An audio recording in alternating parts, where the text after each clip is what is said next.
Hello friends, जय हिंद दोस्तों। आज की क्लास में हम कवर करते हैं यूपीपीएससी आरओ आरओ के सेकंड प्रैक्टिस सेट को। एक इससे पहले हो चुका है और ये आज इसका ये सेकंड महत्वपूर्ण प्रैक्टिस सेट है। इससे और एक सीरीज और इसके अलावा चल रही है जिसमें हम 14 प्रैक्टिस सेट कवर कर चुके हैं। 15वां आएगा, वो अलग है, तो वो भी प्लेलिस्ट में उपलब्ध है, सभी को जा करके देख सकते हो।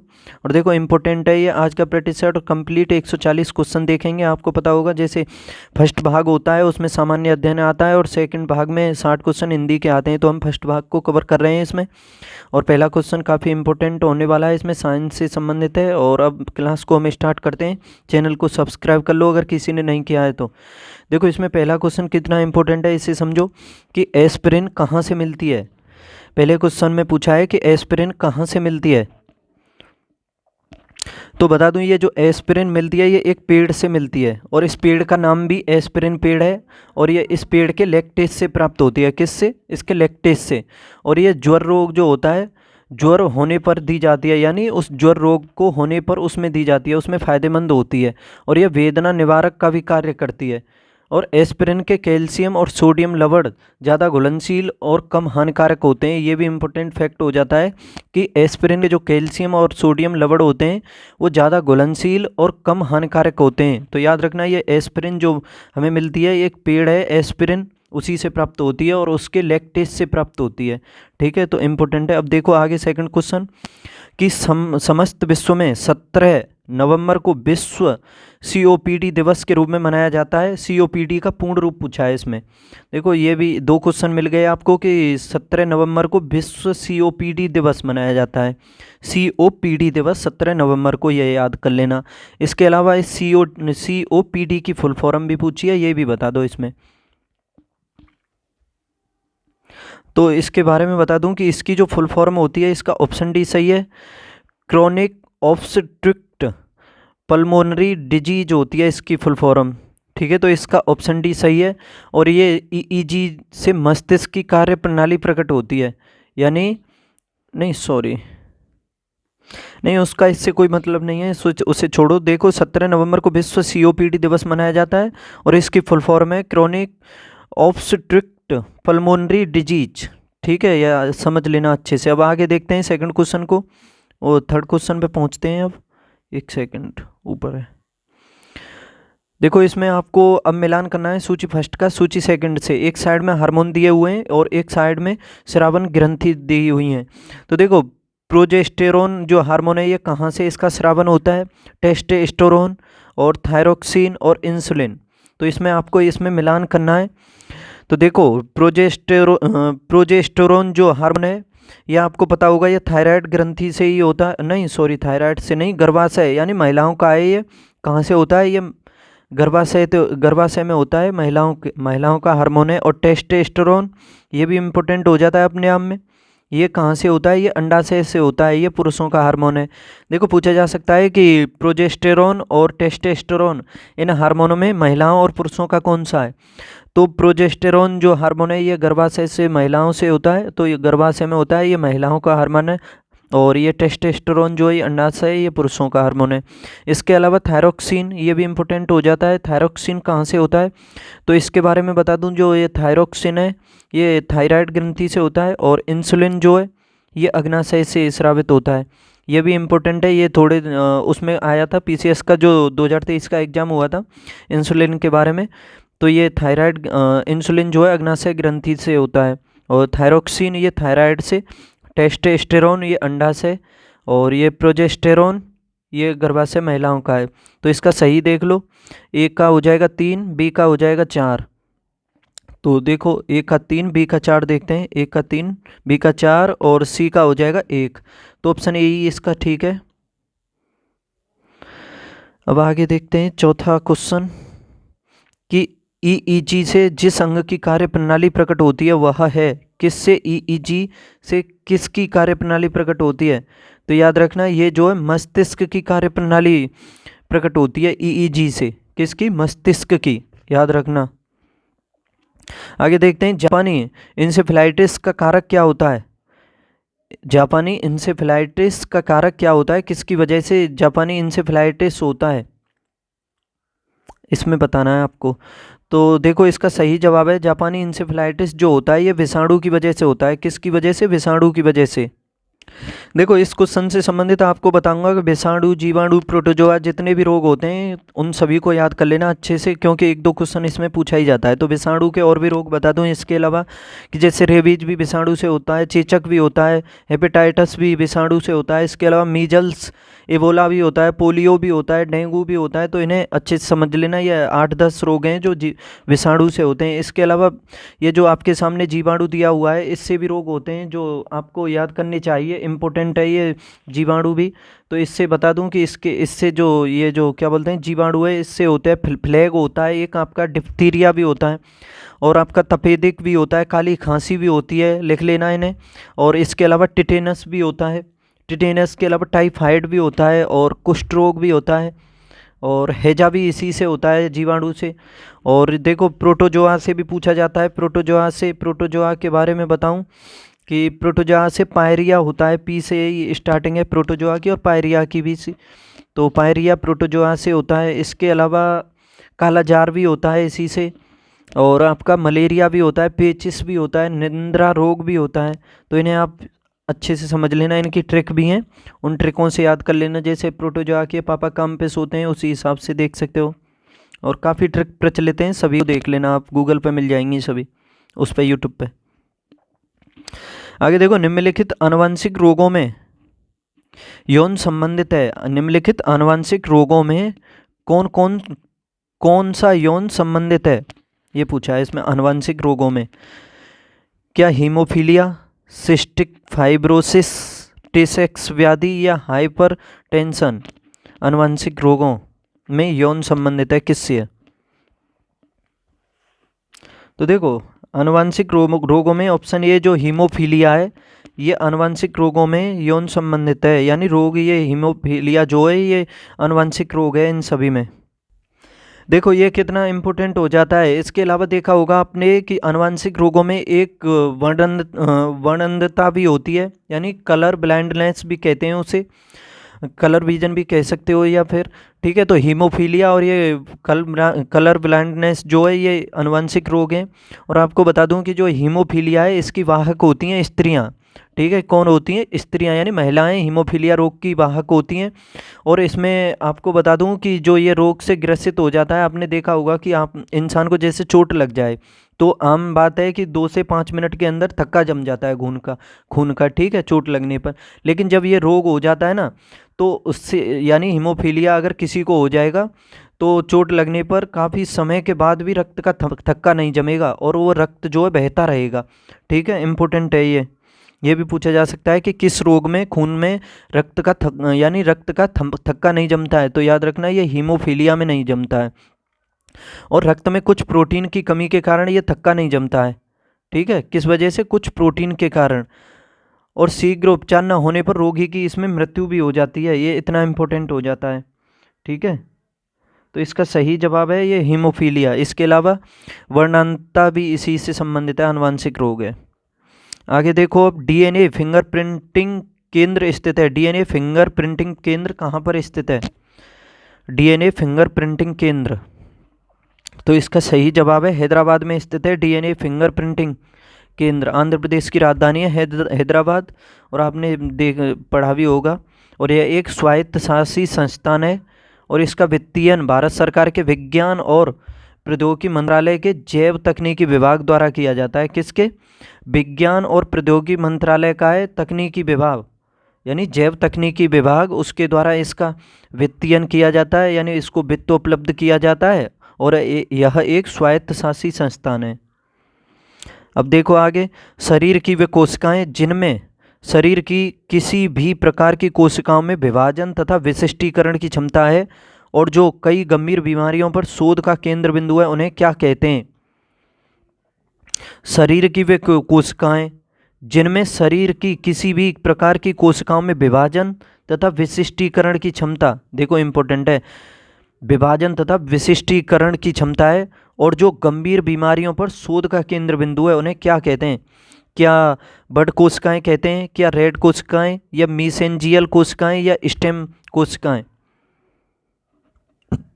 तो देखो इसका सही जवाब है ऑप्शन डी, स्टेम कोशिकाएं जो होती हैं इनमें विभाजन तथा विशिष्टीकरण की क्षमता होती है। इसके अलावा ये कई गंभीर बीमारियों पर शोध का केंद्र बिंदु भी रहती हैं। ठीक है, तो स्टेम कोशिकाओं में विभाजन तथा विशिष्टीकरण की क्षमता होती है, किसमें? स्टेम कोशिकाओं में।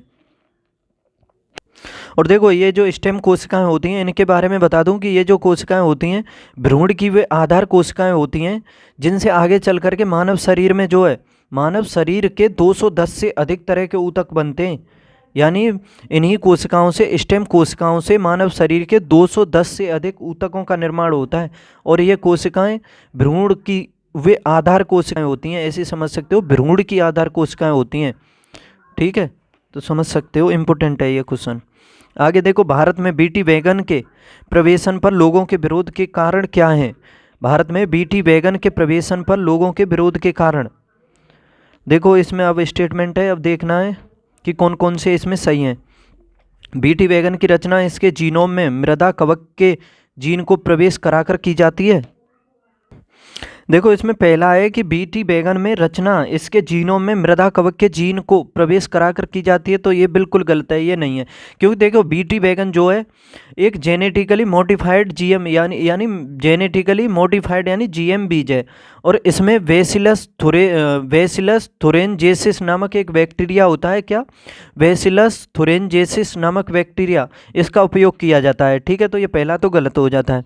दूसरा है इसमें बीटी वैगन के बीज टर्मिनेटर बीज हैं, अभी बताया था मैंने।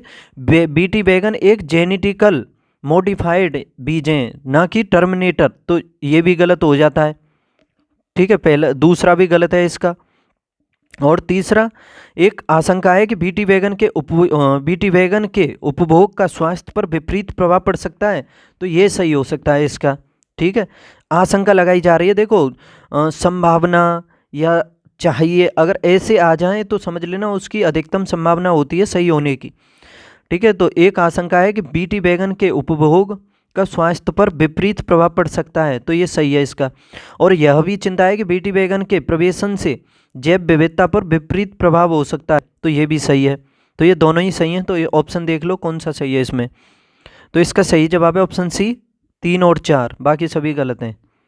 आगे देखो, पीड़कों को प्रतिरोध के अतिरिक्त वे कौन सी संभावनाएं हैं जिनके लिए आनुवंशिक रूप से रूपांतरित पादपों का निर्माण किया जाता है?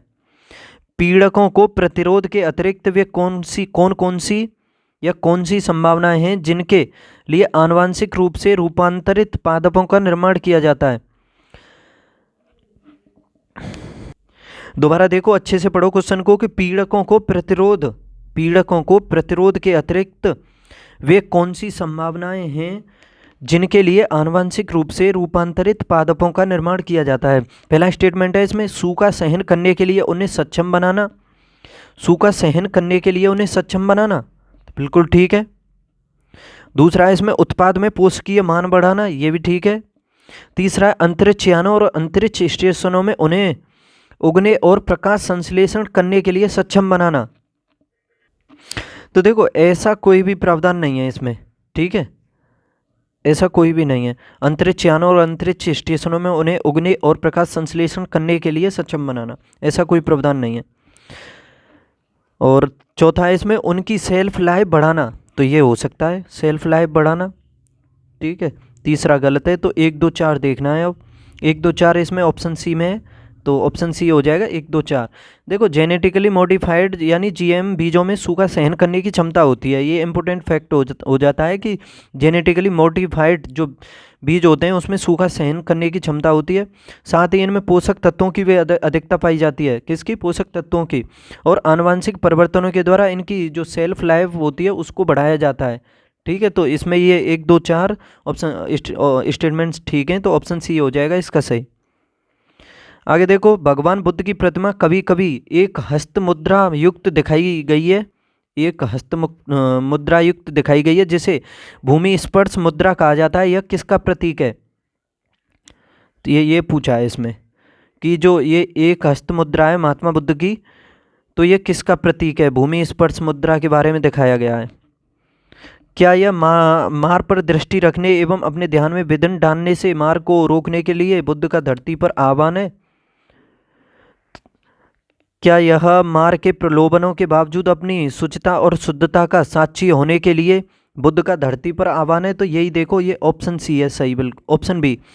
मार के प्रलोभनों के बावजूद अपनी शुचिता और शुद्धता का साक्षी होने के लिए बुद्ध का धरती पर आह्वान है, यही ठीक है इसका।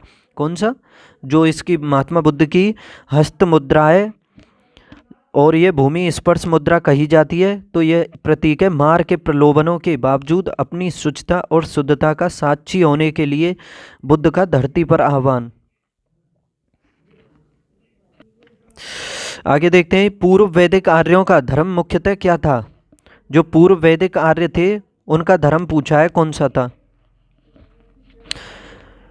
देखो, वैदिक पीरियड को दो भागों में बांट दिया था, पूर्वोत्तर वैदिक पीरियड और उत्तरोत्तर। इसको पूर्व वैदिक काल को हम ऋग्वेद काल के नाम से भी जानते हैं, ऋग्वेद काल के, क्योंकि ये जो ऋग्वेद काल यानी पूर्व वैदिक काल जो है, इसमें ऋग्वेद की रचना हुई थी, यानी उसका टाइम पीरियड था 1500 BC से 1000 BC।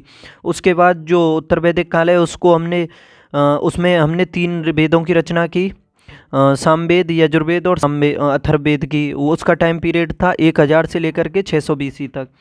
ठीक है, तो इसमें पूछा है कि पूर्व वैदिक आर्यों का धर्म मुख्यतः कौन सा था? तो इसका सही जवाब है ऑप्शन सी, प्रकृति पूजा और यज्ञ। ये जो थे वेदों यानी वैदिक काल के जो आर्य थे उनका प्रकृति पूजा और यज्ञ था प्रमुख धर्म। ठीक है, तो ऑप्शन सी हो जाएगा इसका सही जवाब। देखो, इसके बारे में और आपको डिटेल से बताऊं कि आर्य जो थे, आर्यों का जो प्रमुख देवता था, आर्यों ने अपना प्रमुख देवता प्राकृतिक शक्तियों के प्रतिनिधि को माना था। ठीक है, प्राकृतिक शक्तियों के प्रतिनिधि, और इनका फिर आगे चल के फिर मानवीकरण भी किया उन्होंने। यानी ऐसे समझ सकते हो कि ऋग्वेदिक देवताओं को अलग अलग बांटा या अलग अलग वर्गीकरण किया, कोई किसी को मानता कोई किसी को, जैसे पृथ्वी के देवता को भी वो अपना देवता मानते, उसके अलावा अंतरिक्ष का देवता भी मानते, आकाश का देवता का भी मानते, ये सभी रूपों में इन्हें मानते थे। और इस काल में यज्ञ की भी प्रधानता थी। ठीक है, तो ये इम्पोर्टेंट हो जाता है। आगे देखो, बेसनगर अभिलेख का हेलियोडोरस कहाँ का निवासी था? बेसनगर अभिलेख का हेलियोडोरस कहाँ का निवासी था? हेलियोडोरस कहाँ का निवासी था? बेसनगर अभिलेख से मिलता है ये, और ये कहाँ का निवासी था? तो इसके बारे में बताऊं, ये तक्षशिला जो अफगानिस्तान में पड़ती है वहाँ का निवासी था। ठीक है, कहाँ का? काबुल और कंदार जो महाजनपद हैं उसकी राजधानी है तक्षशिला। ठीक है, तो ये हेलियोडोरस जो था तक्षशिला का निवासी था। आगे देखते हैं अब, निम्नलिखित में से किसने प्रतिपादित किया कि भाग्य ही सब कुछ निर्धारित करता है, मनुष्य असमर्थ होता है? किसके द्वारा यह प्रतिपादित किया गया कि भाग्य ही सब कुछ निर्धारित करता है, मनुष्य कुछ भी नहीं करता है, यानी मनुष्य बिल्कुल असमर्थ है इसके लिए? तो इसके बारे में पता है किसके द्वारा कहा गया था? तो इसके बारे में बता दूं, ये कहा था आजीवकों ने। आजीवक जो संप्रदाय था मखली गोसाल के द्वारा जिसको प्रतिपादित किया गया था, वो भाग्यवादी धर्म भी था, लेकिन उसी टाइम में जैन और बौद्ध धर्म जो कर्मवादी धर्म है वो प्रचलित थे, तो उसकी वजह से यानी उसके ज़्यादा वो क्या कह सकते हो, उसके यानी वो ज़्यादा प्रसिद्ध था, तो उसके दबाव में आकर के ये जो आजीवक धर्म यानी आजीवक जो संप्रदाय था ये ज़्यादा नहीं चल सका था और थोड़े दिन बाद ये समाप्त हो गया था।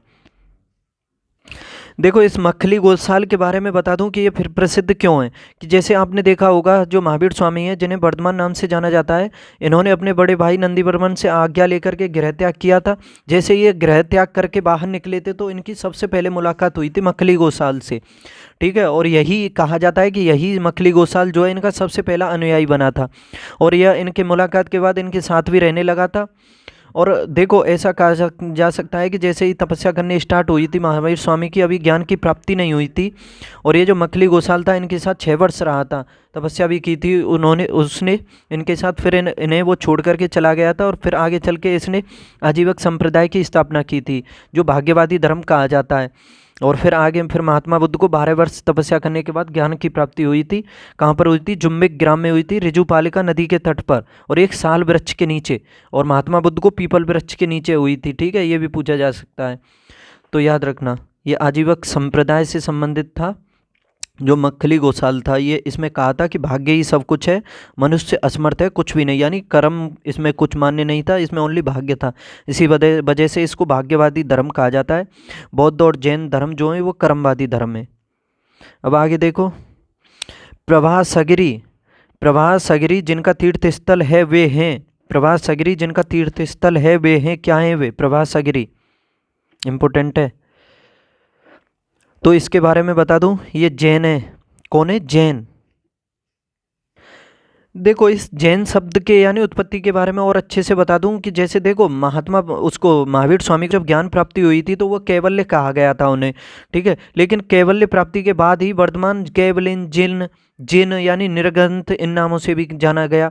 और इसी प्रकार जिन से बना है जैन धर्म। किससे? जिन, जो जिन कहा गया महावीर स्वामी को, उसी से बना जैन धर्म। और इनके कहा जाता है कि महावीर स्वामी के पहले शिष्य जमाली, और पुरुषों में पहले शिष्य जमाली और महिलाओं में चंदना बनी थी, ठीक है। लेकिन ये जो इसमें पूछा है, ये जो जैन है प्रभासगिरी, ये तीर्थ स्थल है, ना कि उस नाम से पूछा है। और ये तीर्थ स्थल है और ये यमुना नदी के तट पर स्थित है, जो कौशाम्बी के नज़दीक अवस्थित है। कहाँ? कौशाम्बी, जो यमुना नदी के तट के नज़दीक अवस्थित है वहाँ पर है। और ये इलाहाबाद से 62 किलोमीटर की दूरी पर है। कितना? 62 किलोमीटर की दूरी पर। और प्राचीन काल में यह कौशाम्बी का ही एक भाग था, ऐसा भी कहा जाता है। और यह घने जंगलों से भी घिरा हुआ था। और यहाँ जैन धर्म के छठे तीर्थंकर, यानी जैन धर्म के जो छठे तीर्थंकर हुए थे, भगवान पद्म प्रभु साधना के लिए आए थे, ऐसा कहा जाता है। छठे तीर्थंकर कौन थे? पद्म प्रभु। और जिन्हें ऐसा कहा जाता है कि जिन्हें 6 माह के बाद ज्ञान की भी प्राप्ति हुई थी। पद्म प्रभु को छठे तीर्थंकर थे वो, ऐसे याद कर सकते हो कि छठे तीर्थंकर, और उन्हें कितने समय बाद? 6 माह के बाद ज्ञान की प्राप्ति हो गई थी। तो ये प्रभासगिरी जो है तीर्थ स्थल, ये जैन से संबंधित है। आगे देखो, वह स्थान जहाँ प्राक अशोक ब्राह्मी लिपि का पता चला है।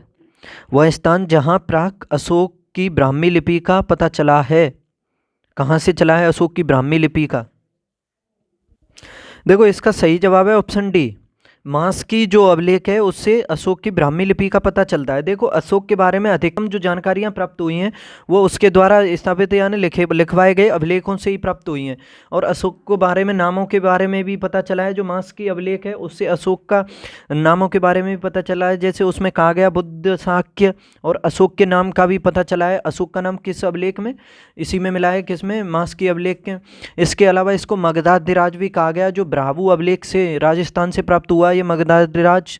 इसके अलावा इसका एक नाम भी है देवनाम प्रिय, यानी प्रियदर्शी भी कहा गया इसको। तो इसका पता चला रूमनदेही और गिरनार अभिलेखों से। इसके अलावा प्रियदर्शी राजा भी कहा गया इसको, जो बराबर गुफाओं से मिला। और देखो मांस की अभिलेख कितना इंपॉर्टेंट हो जाता है कि इसका अशोक राजा का नाम तो प्राप्ति हुआ है इसका। इसके अलावा और भी अभिलेख हैं जिससे इसका अशोक नाम मिला है। जैसे एक गुर्जरा अभिलेख है, नेत्तूर और उड़े गोलन अभिलेख है, इससे भी इसको प्राप्त हुआ है, ठीक है। तो ये काफ़ी इंपॉर्टेंट हो जाता है क्वेश्चन। ब्राह्मी लिपि का जो पता चला है वो मांस की अभिलेख से चला है। और देखो ऐसा कहा जाता है कि एक ईरानी शासक था जिसका नाम था डेरियस प्रथम, या उसे दारा प्रथम के नाम से भी जाना जाता है। उसके द्वारा जो सबसे पहले विश्व के अभिलेख लिखवाए गए थे उससे प्रेरणा ली थी इसने, अशोक ने। और फिर आगे चल के फिर इसने खुद भी अभिलेख लिखवाए थे, ठीक है। तो ईरानी जो आक्रमण हुआ था उसके काफ़ी फायदे भी हुए थे भारत को। जैसे व्यापार की भी शुरुआत हुई थी दोनों देशों के मध्य, और खरोष्टी लिपि की भी शुरुआत हुई थी, ईरानियों के द्वारा ही हुई थी इसकी खरोष्टी लिपि की। ये दाएं से बाएं लिखी जाती थी। और विश्व का पुराना जो सबसे पुराना अभिलेख है वो कोई अभिलेख, वो भी ईरान का ही है। ये भी इम्पोर्टेंट हो जाता है। ये खरोष्टी लिपि में ही लिखा हुआ है, तकरीबन 1400 BC का है, ठीक है। तो इसी से प्रभावित होकर के अशोक ने फिर आगे ये अभिलेख लिखवाए थे। जो अशोक के द्वारा जो लिखवाए गए अभिलेख हैं उसमें ब्राह्मी लिपि भी मिलती है, खरोष्टी भी है, ग्रीक भी है, आर्मेयिक का ये, और आर्मेयिक ग्रीक भी है, उसमें आर्मेयिक लिपि भी है, ठीक है। तो ये सभी लिपियों का इसने अशोक ने प्रयोग करवाया। तो कह सकते हो ईरानियों से प्रभावित होकर के ही इसने अभिलेख लिखवाए थे। देखो मध्यकालीन भारत के मुगल शासक वस्तुतः थे, जो मध्यकालीन भारत के मुगल शासक थे वो वस्तुतः थे कि कौन थे वो जो मुगल शासक थे? क्या फारसी थे, अफगानी थे, या चगताई तुर्क थे मुगल शासक? तो याद रखना, देखो इसका सही जवाब है चगताई तुर्क थे। यानी जो मुगल शासक थे, यानी बाबर जो था वो चगताई तुर्क था, क्योंकि उसी ने स्थापना की थी 1526 के पानीपत के पहले युद्ध में इब्राहिम लोदी यानी लोदी वंश के अंतिम शासक को हरा करके।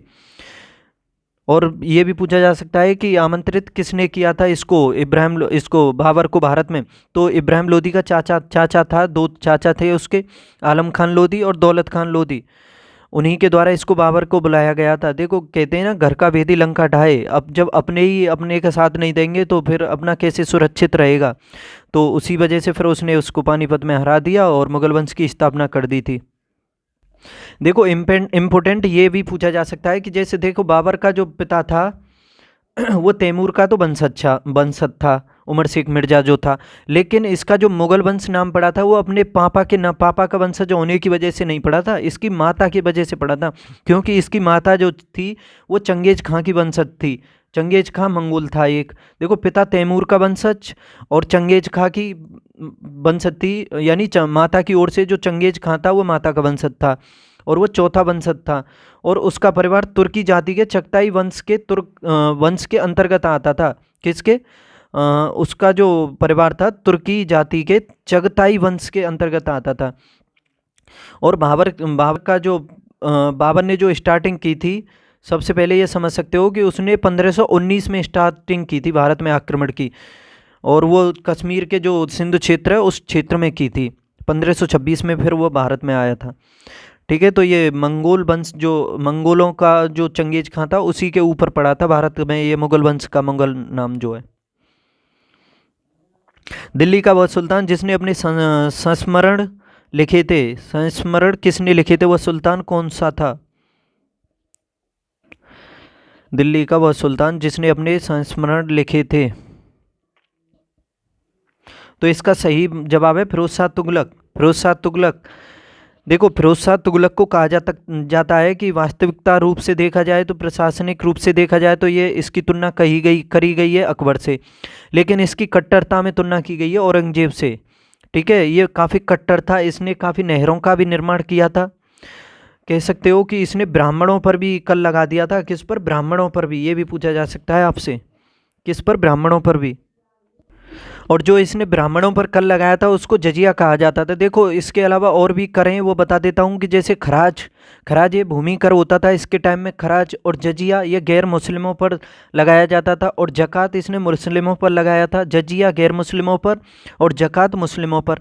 एक खुम्स भी हुआ करता था, ये युद्ध में लूटा गया जो माल था उस पर लगाया जाता था। ठीक है, और ये तुगलक वंश का महत्वपूर्ण शासक था, इसके बारे में अच्छे से पढ़ लेना। इसके द्वारा काफ़ी नहरों का निर्माण किया गया, इसने काफ़ी शहरों की भी स्थापना की थी। जैसे हरियाणा का है, आपने देखा होगा हिसार, फतेहाबाद फतेह खां के नाम पर रखा था। इसके अलावा फिरोजपुर की भी इसने स्थापना की थी। फिरोज शाह कोटला जो दिल्ली में है उसकी भी इसके द्वारा स्थापना की गई, अपने नाम पर ही देखो अकॉर्डिंग है इसके नाम, फिरोज शाह कोटला, फिरोजाबाद। इसके अलावा जौनपुर की भी इसने स्थापना की थी, जिसको भारत का सिराज कहा जाता है। जो ईरान में जगह है ना सिराज, उसके नाम पर, यानी भारत का सिराज जौनपुर को कहा जाता है। और इसकी स्थापना अपने बड़े भाई जोना खां के नाम पर की थी। ठीक है, तो ये शिक्षा के लिए प्रसिद्ध था जो ये सिराज था उस पर, इसमें ईरान में, तो काफ़ी इम्पोर्टेंट हो जाता है। और देखो ऐसा भी कहा जाता है जैसे कि दिल्ली में जो कुतुब मीनार है उसका निर्माण स्टार्टिंग करवाया था कुतुबुद्दीन ऐबक ने, लेकिन इसको पूर्ण करवाया था इल्तुतमिश ने। लेकिन फिर आगे चल कर के जो उसकी ऊपरी मंजिल में यानी कुछ दिक्कत हो गई थी, खराबी आ गई थी, यानी नुकसान हो गया था, तो उसकी मरम्मत भी यानी पुनर्निर्माण इसी के द्वारा करवाया गया था। और आगे चल के फिर 1388 में इसकी मृत्यु हो गई थी। ठीक है, तो इम्पोर्टेंट है, इसके बारे में अच्छे से पढ़ लेना। और इसने अपने संस्मरण लिखे थे, किसने? फिरोज शाह तुगलक ने। आगे देखो अब्बाब क्या था। अब्बाब तो अब्बाब जो होता था ये विभिन्न प्रकार का कर, जैसे गृह कर, सिंचाई कर, ये था। अब्बाब क्या था? ये विभिन्न प्रकार का कर था, जैसे गृह कर होता है, सिंचाई कर होता है, तो उस हिसाब से समझ सकते हो अब्बाब को। और ये इसको लगाया किसने था? इसको मोहम्मद बिन तुगलक ने लगाया था, दोआब क्षेत्र में लगाया था। देखो मोहम्मद बिन तुगलक के बारे में और बता दूं, जो अभी हमने फिरोज शाह तुगलक को पढ़ाया उसका चचेरा ही भाई था ये जो था, क्या बोलते हैं, मोहम्मद बिन तुगलक। और इसके द्वारा जो 5 प्रयोग किए गए थे ना, काफ़ी देखो ये पढ़ा लिखा हुआ था, काफ़ी कई भाषाओं का भी ज्ञान था, लेकिन ये जनता पढ़ी हुई नहीं थी। तो ऐसा कहा जाता है कि इसकी बातें तो ना जनता को समझ में आती थी ना जनता की इसको। जब ये मरा था तो फिर ये भी कहा था इतिहासकारों ने कि जनता को राजा से मुक्ति मिल गई और प्रजा को राजा से। ठीक है, तो इसके द्वारा 5 प्रयोग किए गए थे जो सभी असफल हुए थे। इसने राजधानी को स्थानांतरित किया था, ये भी इंपॉर्टेंट हो जाता है कि दिल्ली से देवगिरी स्थानांतरित किसके द्वारा की गई थी राजधानी, और वहाँ पर फिर जैसे इसने स्थानांतरित कर दी, विद्रोह हो गया, उस कारण फिर इसने 2 वर्ष बाद दिल्ली वापस कर दी। ठीक है, तो ये फिरोज शाह इसके मोहम्मद बिन तुगलक के द्वारा ही की गई। दोआब क्षेत्र में इसने कर वृद्धि की थी और उसी साल वहाँ पर सूखा पड़ा, जिस वजह से ये भी असफल रहा। फिर इसने खुरासान अभियान भी किया था, वो भी असफल रहा। फिर सांकेतिक मुद्राओं का प्रचलन किया, वो भी असफल रहा। इसका कराचिल अभियान भी किया इसने, जो कुमाऊँ क्षेत्र है वहाँ पर, वो भी असफल रहा था। तो काफ़ी इंपॉर्टेंट हो जाता है ये मोहम्मद बिन तुगलक, इसके बारे में पढ़ लेना आप अच्छे से। ठीक है, तो ये जो अब्बास था ना, ये विभिन्न प्रकार का कर था, जैसे गृह कर और सिंचाई कर। आगे देखो, भूमि नापने के लिए दिल्ली सल्तनत काल में कौन सा मापक प्रयोग में लाया जाता था। भूमि मापने के लिए दिल्ली सल्तनत काल में कौन सा मापक था जो प्रयोग में लाया जाता था। दिल्ली सल्तनत में पूछा है भूमि मापने के लिए, तो इसके बारे में बताऊं कि मसहत जो होता था ना, भूमि मापन में प्रयोग में लाया जाता था, ये दिल्ली सल्तनत में मसहत का प्रयोग भूमि मापने के लिए किया जाता था। आगे देखो, महाराणा सांगा ने इब्राहिम लोदी को किस युद्ध में परास्त किया था, यानी राणा सांगा ने इब्राहिम लोदी को किस युद्ध में पराजित किया था। देखो, सल्तनत काल का ये लोदी वंश सबसे आखिरी वंश कहलाता है और इसकी स्थापना बहलोल लोदी के द्वारा की गई थी। 1451 से 1489 तक इसने शासन किया था। ठीक है, इसके बाद इसका सिकंदर लोदी शासक हुआ, जो सबसे इम्पोर्टेंट है। उसी के द्वारा 1504 में आगरा शहर की स्थापना की गई थी। ठीक है, इसने अपनी ये सिकंदर लोदी से पूछा जा सकता है कि दिल्ली से आगरा स्थानांतरित किसने की थी राजधानी, तो सिकंदर लोदी ने। इसने कुतुब मीनार की भी मरम्मत कराई थी सिकंदर लोदी ने। ठीक है, और इसने गजे सिकंदरी नामक एक इकाई चलाई थी, जिसको सिकंदरी गज भी कहा जाता था, ये भी इंपॉर्टेंट हो जाती है। फिर इसके बाद आखिरी शासक हुआ था लोदी वंश का इब्राहिम लोदी, जिसने 1517 से 1526 तक शासन किया था। और इसने जो युद्ध किया था ना इससे, राणा सांगा से, वो कौन सा युद्ध किया था, तो वो था घटोली का या खतौली का युद्ध। कौन सा, घटोली या खतौली का युद्ध, ऑप्शन ए इसमें सही है। और ये कब किया था, इसने 1517 में किया था। 1517 में इसने खुद इस पर राणा सांगा पर आक्रमण किया था, और इसमें संग्राम सिंह कहा जाता था राणा सांगा को, और इसमें राणा सांगा विजयी हुआ था, यानी इब्राहिम लोदी की इसमें पराजय हुई थी। और आपको पता ही होगा आगे चल करके फिर 1526 में पानीपत के पहले युद्ध में बाबर ने इसको हरा दिया था इब्राहिम लोदी को। और ऐसा भी कहा जाता है कि कहा क्या जाता है, बिल्कुल ठीक है, कि सल्तनत काल का ये एकमात्र ऐसा शासक था जो युद्ध के दौरान मारा गया था। कौन, इब्राहिम लोदी, युद्ध करते हुए मारा गया था, और कोई शासक ऐसा नहीं हुआ था जो युद्ध में मारा गया। तो फिर उसके बाद फिर मुगल वंश की स्थापना हो गई थी। अब देखो आगे देखते हैं कि निम्न में से विजयनगर की मुद्रा को पहचानिए जो प्रसार में थी एवं विस्तृत स्तर पर जिसकी पहचान थी। निम्न में से विजयनगर की मुद्रा को पहचानना है आपको, जो प्रसार में थी उस टाइम और विस्तृत रूप से जिसकी पहचान थी। किस नाम से जाना जाता था उसको, किस नाम से जाना जाता था विजयनगर की मुद्रा में, तो इसका सही जवाब क्या है, ऑप्शन डी, पेगोड़ा कहा जाता था। पेगोड़ा, किसको, पेगोड़ा कहा जाता था, जो विजयनगर की मुद्रा थी। देखो विजयनगर की बात हो गई है, तो इसके बारे में भी बता दूं कि विजयनगर की जो स्थापना की गई थी हरिहर और बुक्का नामक 2 भाइयों के द्वारा की गई थी। किसके द्वारा, हरिहर और बुक्का के द्वारा।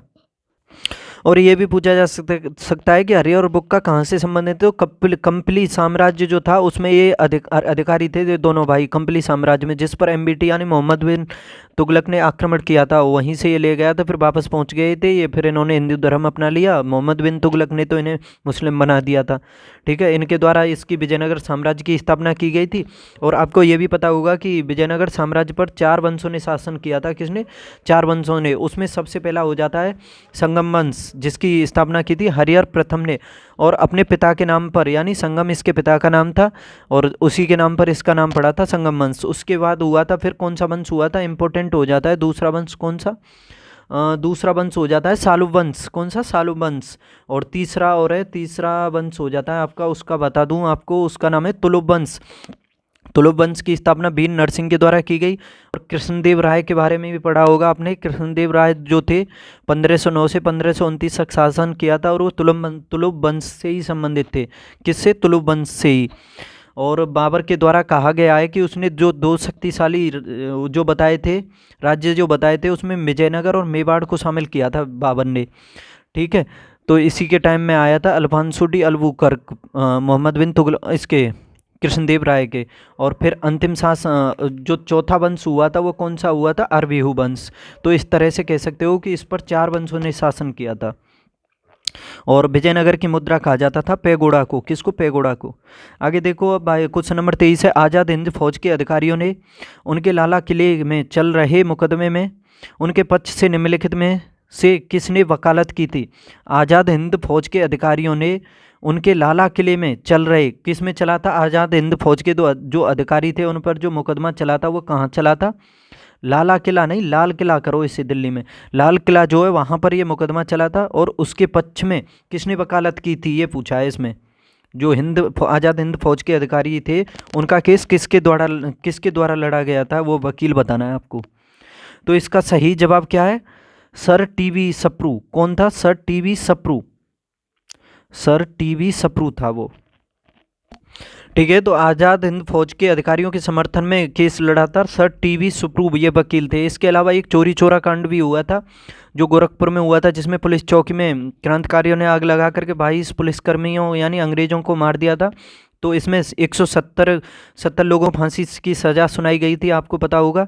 और इस केस की भी वकालत पूछी जा सकती है, किसने की थी? तो इसकी क्रांतिकारियों के लिए वकालत की थी किसने? मदन मोहन मालवीय ने। किसने? मदन मोहन मालवीय ने। और इसमें 170 लोगों में से इसने 150 लोगों को बचा लिया था। कितने को? 151 लोगों को, सॉरी 151 लोगों को बचा लिया था। और इसी आंदोलन से आहत होकर के फिर महात्मा गांधी के द्वारा जो असहयोग आंदोलन है उसको समाप्त कर दिया गया था।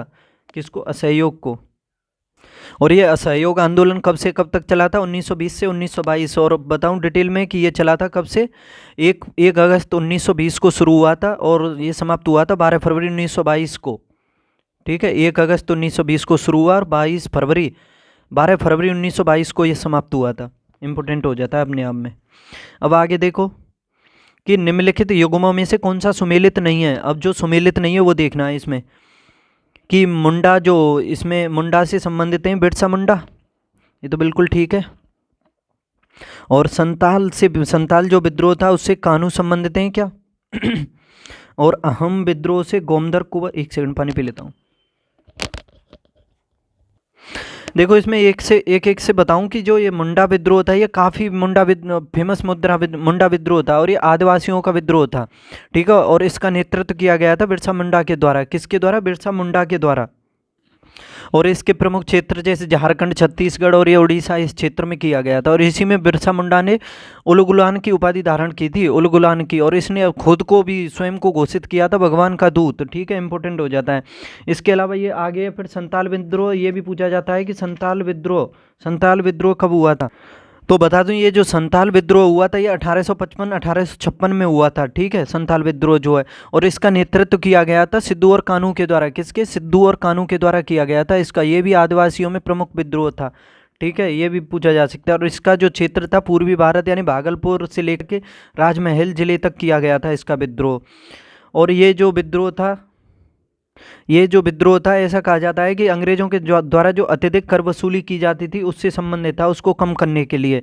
और फिर आगे इसमें अहोम विद्रोह, अहोम से देख रहे होगे, ये तो असम से ही संबंधित है क्योंकि अहोम नाम आ रहा है उसमें। और इसका भी नेतृत्व भी पूछा जाता है। इसका नेतृत्व किया था, आपके सामने दिया हुआ है, गोमदर कुंवर सिंह के। लेकिन ये जो नायक ये ताना भगत से संबंधित नहीं है, ताना भगत से संबंधित है 1914 का ताना भगत विद्रोह। ठीक है, ताना भगत विद्रोह जो है 1914 में हुआ था। इसके अलावा नील विद्रोह भी पूछा जा सकता है। ये कब हुआ था? 1859-60 में हुआ था। और इसमें प्रमुख जो व्यक्ति थे वो दिगंबर बिश्वास और विष्णु विश्वास थे। इसके अलावा पाबना विद्रोह भी पूछा जा सकता है। जो पाबना था बंगाल के जिले में पड़ता है पाबना, और यह किसानों और मजदूरों का विद्रोह था प्रमुख। इसके अलावा मोपला विद्रोह भी पूछा जाता है। जो मालाबार तट पर रहने वाले मुस्लिम थे उनको मोपला कहा जाता था। ठीक है, और ये भी मुसलमानों यानी जो मापला विद्रोह था ये 9th सेंचुरी में किया गया था और मालाबार तट पर मुसलमानों को कहा जाता था मोपला। और फड़के आंदोलन भी पूछा जा सकता है कि 1857 की क्रांति के बाद कौन सा विद्रोह शुरू हुआ था? तो ये फड़के विद्रोह था। और इसमें प्रमुख व्यक्ति जो थे ये बता दो आप कि वो कौन थे? तो इसमें फड़के विद्रोह में वासुदेव बलवंत फड़के थे, ठीक है, वासुदेव बलवंत फड़के। उसके अलावा और भी विद्रोह एक दो और बता दूं आपको, मुझे याद आ रहे हैं। एक आपका संथाल तो इसमें हो ही गया, और उसके अलावा फकीर भी उसका पता नहीं मुझे। कूका और पूछा जा सकता है आपसे, कूका विद्रोह कब हुआ था? तो ये 1840 में हुआ था कूका, और ये पंजाब में हुआ था। इसके अलावा एक और बता देता हूँ आपको कि बहावी आंदोलन भी पूछा जा सकता है, वो 1820 से 1870 के बीच में हुआ था। ये इसमें दारुल हरब को दारुल इस्लाम बनाना था इसका प्रमुख उद्देश्य।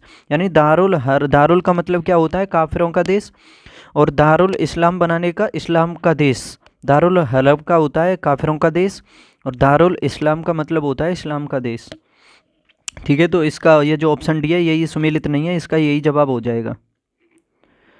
अब देखो आगे, निम्नलिखित घटनाओं को उनके सही कालानुक्रम में व्यवस्थित करना है आपको, कि लखनऊ समझौता कब हुआ था? लखनऊ समझौता, देखो सबसे पहले ये लखनऊ समझौता ये हुआ था 1916 में, और लखनऊ में हुआ था, ऐसा कहा 1916 में हुआ था। और इसी में गरम दल और नरम दल एक हो गए थे, और मुस्लिम लीग और कांग्रेस के बीच ये समझौता हुआ था, ठीक है, 1916 में। गांधी रिबन समझौता कब हुआ था? ये हुआ था 5 मार्च 1931 को, 5 मार्च 1931 को हुआ था, ठीक है। और पूना समझौता हुआ था 1932 में, पूना की यरवदा जेल में, गांधी जी और अम्बेडकर के बीच। और ये सविनय अवज्ञा आंदोलन की अंतिम रूप से वापसी, यानी शुरू तो ये 1930 में हुआ था सविनय अवज्ञा आंदोलन, लेकिन इसमें अंतिम वापसी तो ये 1934 में एंड हुआ था इसका। तो देख सकते हो पहले कौन सा आएगा, इसमें कालक्रम के अनुसार व्यवस्थित करना है।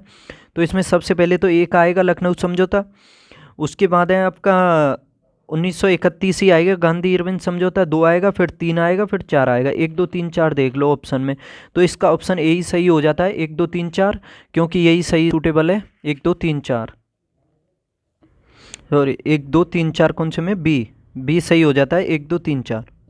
आगे देखो, वह कौन सी जगह थी जहां अखिल भारतीय किसान सभा का पहला अधिवेशन हुआ था? अखिल भारतीय किसान सभा का पहला अधिवेशन कहाँ पर हुआ था? अखिल भारतीय किसान सभा का अधिवेशन पहला कहाँ हुआ था? तो इसका सही जवाब बता दूं, ये लखनऊ में हुआ था। और आपको पता होगा कि जो ये अखिल भारतीय किसान सभा है इसका गठन किया गया था 11 अप्रैल 1936 को। कब? 11 अप्रैल 1936 को इसका गठन किया गया था, और इसका जो पहला अधिवेशन हुआ था वो लखनऊ में ही हुआ था। और इसके प्रथम सम्मेलन की अध्यक्षता भी पूछी जा सकती है, किसने की थी? स्वामी सहजानंद सरस्वती ने की थी। किसने? स्वामी सहजानंद सरस्वती। स्वामी दयानंद सरस्वती मत समझ लेना, ये है सहजानंद सरस्वती। और इसका उद्देश्य भी पूछा जा सकता है, अखिल भारतीय किसान सभा का उद्देश्य, इसका उद्देश्य जो था किसानों को आर्थिक शोषण से मुक्ति दिलाना, ये प्रमुख उद्देश्य था, किसानों को आर्थिक शोषण से मुक्ति दिलाना। भारतीय किसान सभा की स्थापना 1936 में, 11 अप्रैल 1936 में, पहला अधिवेशन लखनऊ में, याद रख लेना। आगे देखो, निम्नांकित में से वह कौन सा व्यक्ति था जिसने विदेश में गणतंत्रात्मक सरकार की स्थापना की थी? कौन सा व्यक्ति था जिसने विदेश में गणतंत्रात्मक सरकार की स्थापना की थी? 27 में बताना है आपको।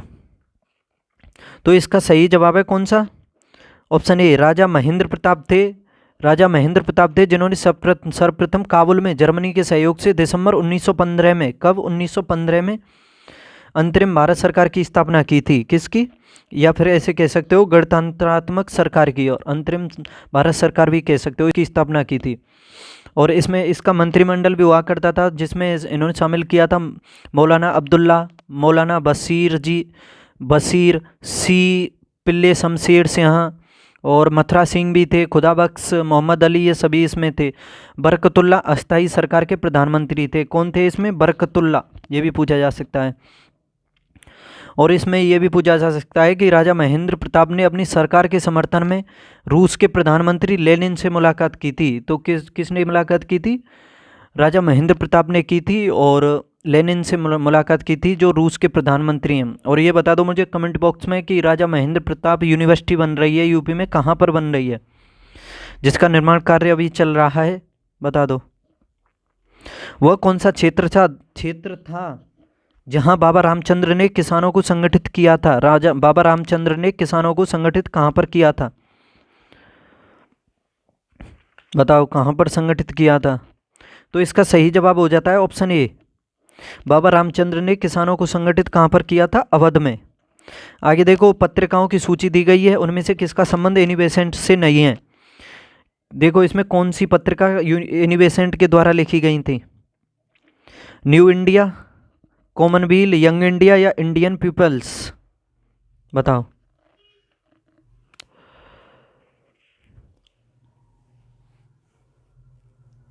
तो देखो आपने पढ़ी होंगी, दो पत्रिका इनकी फेमस है, न्यू इंडिया और कॉमनवेल्थ। कौन सी?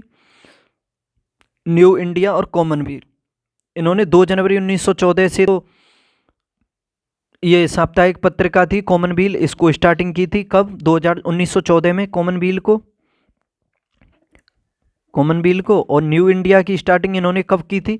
वो इसके बाद की थी, इन्होंने की थी वो 14 जुलाई, थोड़े ही दिन बाद कर दी थी वैसे तो, 14 जुलाई 1914 को न्यू इंडिया की। ये भी दोनों ही 1914 में इन्होंने स्टार्टिंग की थी इनकी, याद रखना, न्यू इंडिया और कॉमनवेल्थ। देख लो इसका सही जवाब क्या हो जाता है, 1 और 4 कौन से में है? 1 और 4, तो इसका ऑप्शन सी सही हो जाता है। क्वेश्चन नंबर कौन सा है ये? 29वां सही जवाब है, 1 और 4।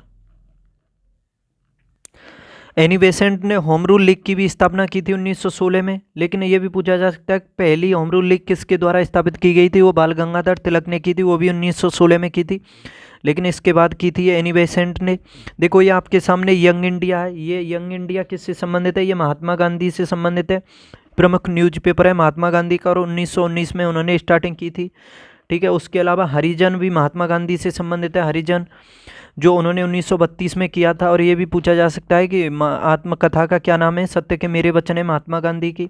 और पहली पुस्तक भी पूछी जाती है महात्मा गांधी की, तो वो लंदन गाइड है।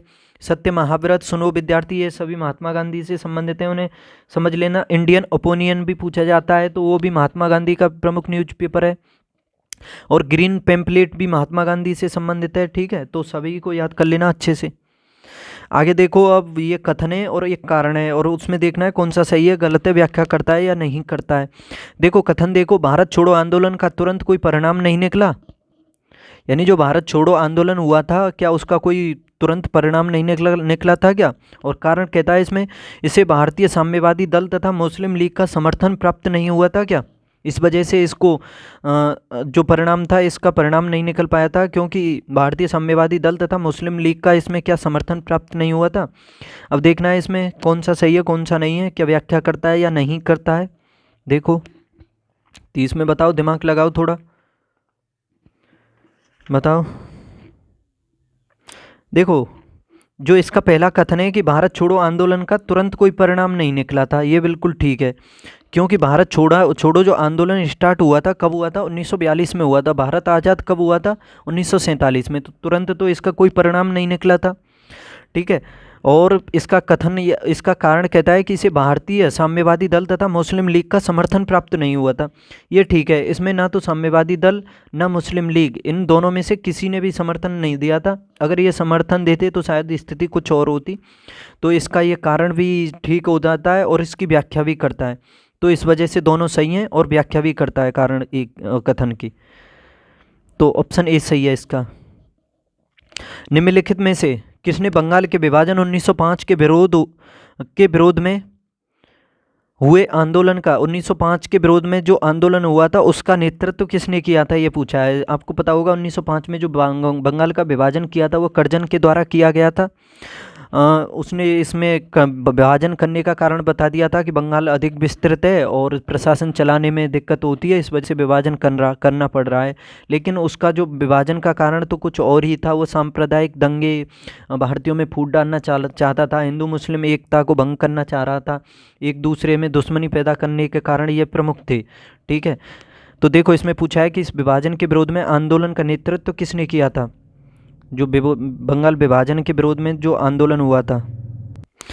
देखो बंगाल विभाजन के बारे में बता दूं कि इसकी जो घोषणा की गई थी ना 20 जुलाई 1905 को की गई थी और ये लागू हुआ था 16 अक्टूबर 1905 को। ये डेट भी पूछी जा सकती है कि 20 जुलाई 1905 को बंगाल विभाजन शुरू हुआ, वो घोषणा हुई और शुरू हुआ था ये 16 अक्टूबर 1905 को। और पूरे बंगाल में इस दिवस को, यानी जो इसकी घोषणा हुई थी, इसको शोक दिवस के रूप में मनाया गया और रविंद्रनाथ टैगोर के कहने पर इसको रक्षाबंधन दिवस भी मनाया गया था। और इसी के उपलक्ष्य में, यानी इसी के विरोध में फिर 1905 में ही बहिष्कार एवं स्वदेशी आंदोलन हुआ था, आपको पता होगा। और ये कलकत्ता के टाउन हॉल से हुआ था और इसमें एक जनसभा बुलाई गई थी जिसको संबोधित किया गया था सुरेंद्र नाथ बनर्जी के द्वारा, पढ़ा होगा आपने। और उसके अलावा आनंद मोहन बोस के द्वारा भी इसको संबोधित किया गया था। लेकिन इसमें पूछा है इसका नेतृत्व किसने किया था, ऑप्शन के अकॉर्डिंग सुरेंद्र नाथ बनर्जी, इसका ऑप्शन ए सही हो जाता है, सुरेंद्र नाथ बनर्जी के द्वारा। और इसी आंदोलन को हम भंग विरोधी आंदोलन भी कहते हैं, क्योंकि विदेशी कपड़ों की होली जलाई गई थी और विदेशी कपड़ों की दुकानों के आगे धरना प्रदर्शन किया गया था, इसी वजह से इसको भंग विरोधी आंदोलन भी कहा जाता है। और इसी आंदोलन में प्रथम बार महिलाओं के द्वारा भाग लिया गया था। ये भी पूछा जा सकता है कि किस आंदोलन में महिलाओं ने पहली बार भाग लिया था। तो इस बहिष्कार यानी भंग विरोधी आंदोलन यानी बहिष्कार एवं स्वदेशी आंदोलन में भाग लिया था। ठीक है, इंपॉर्टेंट हो जाता है। आगे देखो, वो कौन थे जिन्होंने अनुशीलन समिति की स्थापना की थी, बताओ किसके द्वारा की गई थी अनुशीलन समिति की स्थापना। और इसकी स्थापना बता दूं मैं आपको कि 1902 में की गई थी, 24 मार्च 1902 को। कब? 24 मार्च 1902 को की गई थी इसकी स्थापना। और इसकी स्थापना किसने की थी ये बता दो। तो इसके बारे में बता दूं, देखो इसमें ऑप्शन में दो ऑप्शन दिए हुए हैं, एक तो है ये पी मित्रा, कौन? पी मित्रा, और एक है सतीश चंद्र बसु। तो इसमें तो पी मित्रा ही दिया हुआ है, सतीश चंद्र बसु तो इसमें नहीं दिया हुआ है। पुलिनदास भी हैं, ये तीनों के द्वारा संयुक्त रूप से इसकी स्थापना की गई थी। प्रथम मित्रा यानी पी मित्रा, पुलिनदास और सतीश चंद्र बसु। तो इसका ऑप्शन ए सही है, इसकी स्थापना की गई थी 1902 में इन दोनों के द्वारा, इन तीनों के द्वारा की गई थी। ठीक है, 24 मार्च 1932 को। एक और पूछी जाती है युगांतर समिति, उसकी स्थापना कब की गई थी? तो युगांतर समिति की स्थापना की गई थी कब? 1907-8 में की गई थी, 7-8 में की गई थी तकरीबन। ठीक है, उसको किया था बरिंद्र कुमार घोष ने, बरिंद्र कुमार घोष के द्वारा उसकी स्थापना की गई थी युगांतर समिति की। और उसमें उसके अलावा और भी मेंबर थे जो खुदीराम बोस और प्रफुल्ल कुमार चाकी, ये भी फेमस थे उसी में। और आपको पता होगा कि खुदीराम बोस और प्रफुल्ल कुमार चाकी के द्वारा ही मुजफ्फर बम कांड को अंजाम दिया गया था, जिसमें किंग फोर्ड जो था, डीएच किंग फोर्ड पर इन्होंने बम फेंका था। वो तो लेकिन इसमें बच गया था, लेकिन उसका दूसरा अधिकारी था और उसकी पत्नी और उसकी बेटी, किंग्सफोर्ड की पत्नी और बेटी और एक और दूसरा अधिकारी, वो मर गया था उसमें जो बम फेंका था। किंगफोर्ड तो बच गया था। इसी के कारण फिर इन पर मुकदमा चलाया गया। इसमें उसने प्रफुल्ल कुमार चाकी ने तो खुद को गोली मार करके अपनी हत्या कर ली थी, लेकिन बॉस को, खुदीराम बोस को 11 अगस्त 1928 को गिरफ्तार किया गया और मात्र 18 वर्ष की आयु में फांसी दे दी गई थी। खुदीराम बोस को कितनी उम्र में? 18 वर्ष की आयु में, आपको पता होगा। आगे देखो, आगे क्वेश्चन नंबर 33 है, भारतीय राष्ट्रीय कांग्रेस का एकमात्र अधिवेशन जिसे महात्मा गांधी द्वारा संबोधित किया गया था। तो ये इंपॉर्टेंट है, आपको पता होगा 1924 में हुआ था, ये बेलगाम में हुआ था। बेलगाम कहाँ पड़ता है? कर्नाटक में, जहाँ पर एयरफोर्स में जो एयरमैन वगैरह लगते हैं ना, एयरफोर्स की ट्रेनिंग कहाँ पर होती है? बेलगाम में ही होती है, आपको पता होगा। और इसमें 1924 में हुआ था ये बेलगाम में, और जिसकी अध्यक्षता की थी महात्मा गांधी ने। फिर आगे 1925 में कानपुर में हुआ था, उसकी अध्यक्षता सरोजिनी नायडू ने की थी। महात्मा गांधी के साथ चंपारण सत्याग्रह में भाग लेने वालों में सम्मिलित थे, जो चंपारण सत्याग्रह हुआ था उसमें महात्मा गांधी के अलावा कौन शामिल थे? देखो, ये चंपारण सत्याग्रह जो है कितना महत्वपूर्ण हो जाता है अपने आप में, कि ये महात्मा गांधी के द्वारा किया गया सबसे पहला आंदोलन था। और ये कहाँ पर किया था उन्होंने? ये बिहार में किया था, बिहार के चंपारण में। और कब किया था? 1917 में किया था महात्मा गांधी ने। तिनकटिया प्रथा के विरुद्ध था। तिनकटिया प्रथा का मतलब क्या होता था? इसके अंतर्गत अंग्रेजों के द्वारा किसानों पर जो भूमि होती थी किसान की, उसके 3/20 भाग पर नील की खेती कराई जाती थी। कितने भाग पर? 3/20 भाग पर। और आपको पता होगा कुछ समय बाद फिर 19वीं सेंचुरी में या 19th सेंचुरी में इंग्लैंड में सिंथेटिक नील का आविष्कार हो गया था, जिसकी वजह से भारतीय नील की मांगें कम होती गईं और लागत खर्चा, और फिर सब तरह से समझ सकते हो कि भारतीयों को इसमें घाटा होने लगा। और कर जो पहले लगता था उस कर में कोई कमी नहीं हुई थी, उसी कर को कम करने के लिए ये लगाया गया था। ये जो तिनकटिया प्रथा थी, नहीं, ये जो चंपारण सत्याग्रह था उसी के विरोध में लगा था कि उसको कर को कम कर दिया जाए। फिर इसके उपलक्ष्य में आगे चल कर के अंग्रेजों को मानना पड़ा, जिसमें 25% कर की कमी हुई थी, आपको पता होगा।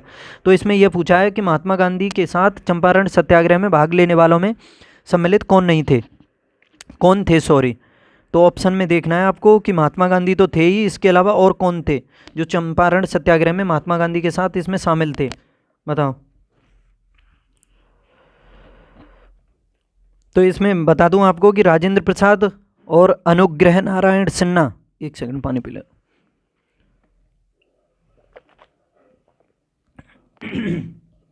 देखो मैं थोड़ी स्पीड से इसलिए बोलता हूँ क्योंकि आपका टाइम कम लगे और आपको कंटेंट भी ज़्यादा मिले। ठीक है, आप वो तेज़ और स्लो पर ध्यान मत देना। आपके मोबाइल में ऑप्शन आते हैं, स्पीड को से तेज़ भी करके देख सकते हो और स्लो भी करके देख सकते हो। आपको लगे कि टाइम ज़्यादा लग रहा है तो स्पीड को तेज़ कर लो, और कम लग रहा है तो कम भी कर सकते हो। ठीक है, तो देखो इस आंदोलन में महात्मा गांधी के अलावा राजेंद्र प्रसाद और अनुग्रह नारायण ये भी शामिल थे। ठीक है, तो इसका जवाब ये हो जाता है क्वेश्चन नंबर 34 का आंसर ऑप्शन डी।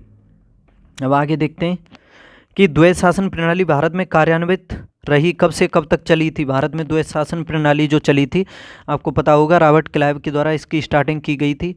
कब से कब तक चली थी?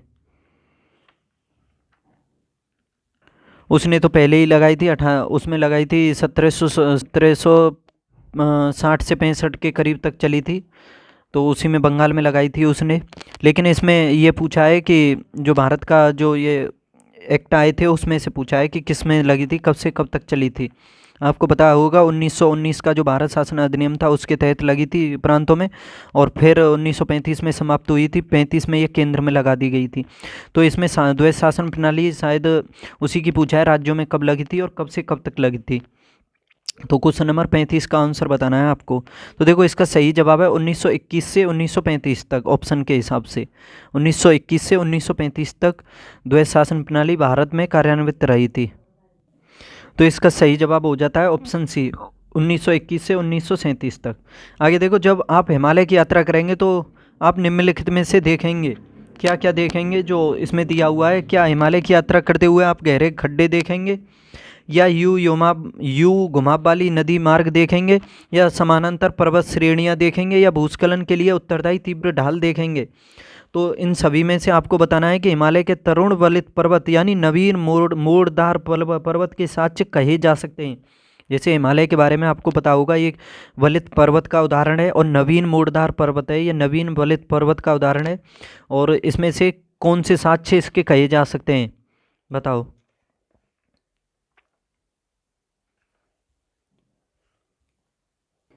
तो देखो इसका ये गहरे खड्डे भी देखेंगे आप जब हिमालय की यात्रा करोगे, यू घुमाव वाली नदियाँ भी देखेंगे, और समानांतर पर्वत श्रेणियाँ भी देखेंगे, और भूस्खलन के लिए उत्तरदायी तीव्र ढाल भी देखेंगे।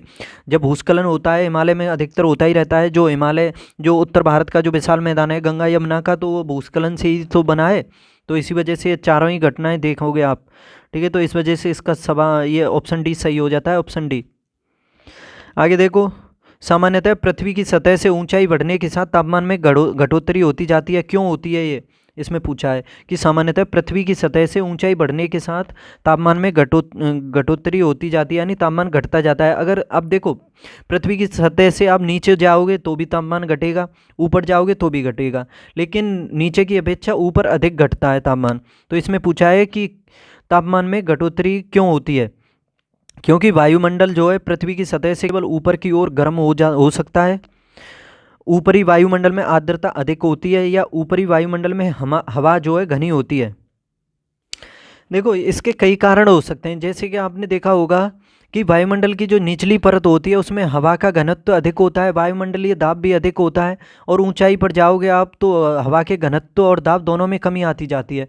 वो भी मेन कारण होता है इसके, यानी टेम्परेचर कम होने का।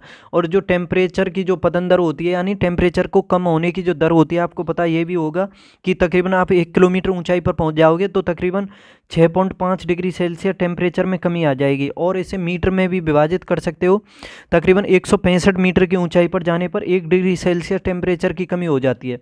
ठीक है, तो इसमें देखो वायुमंडलीय पृथ्वी की सतह से केवल ऊपर की ओर गर्म हो सकता है,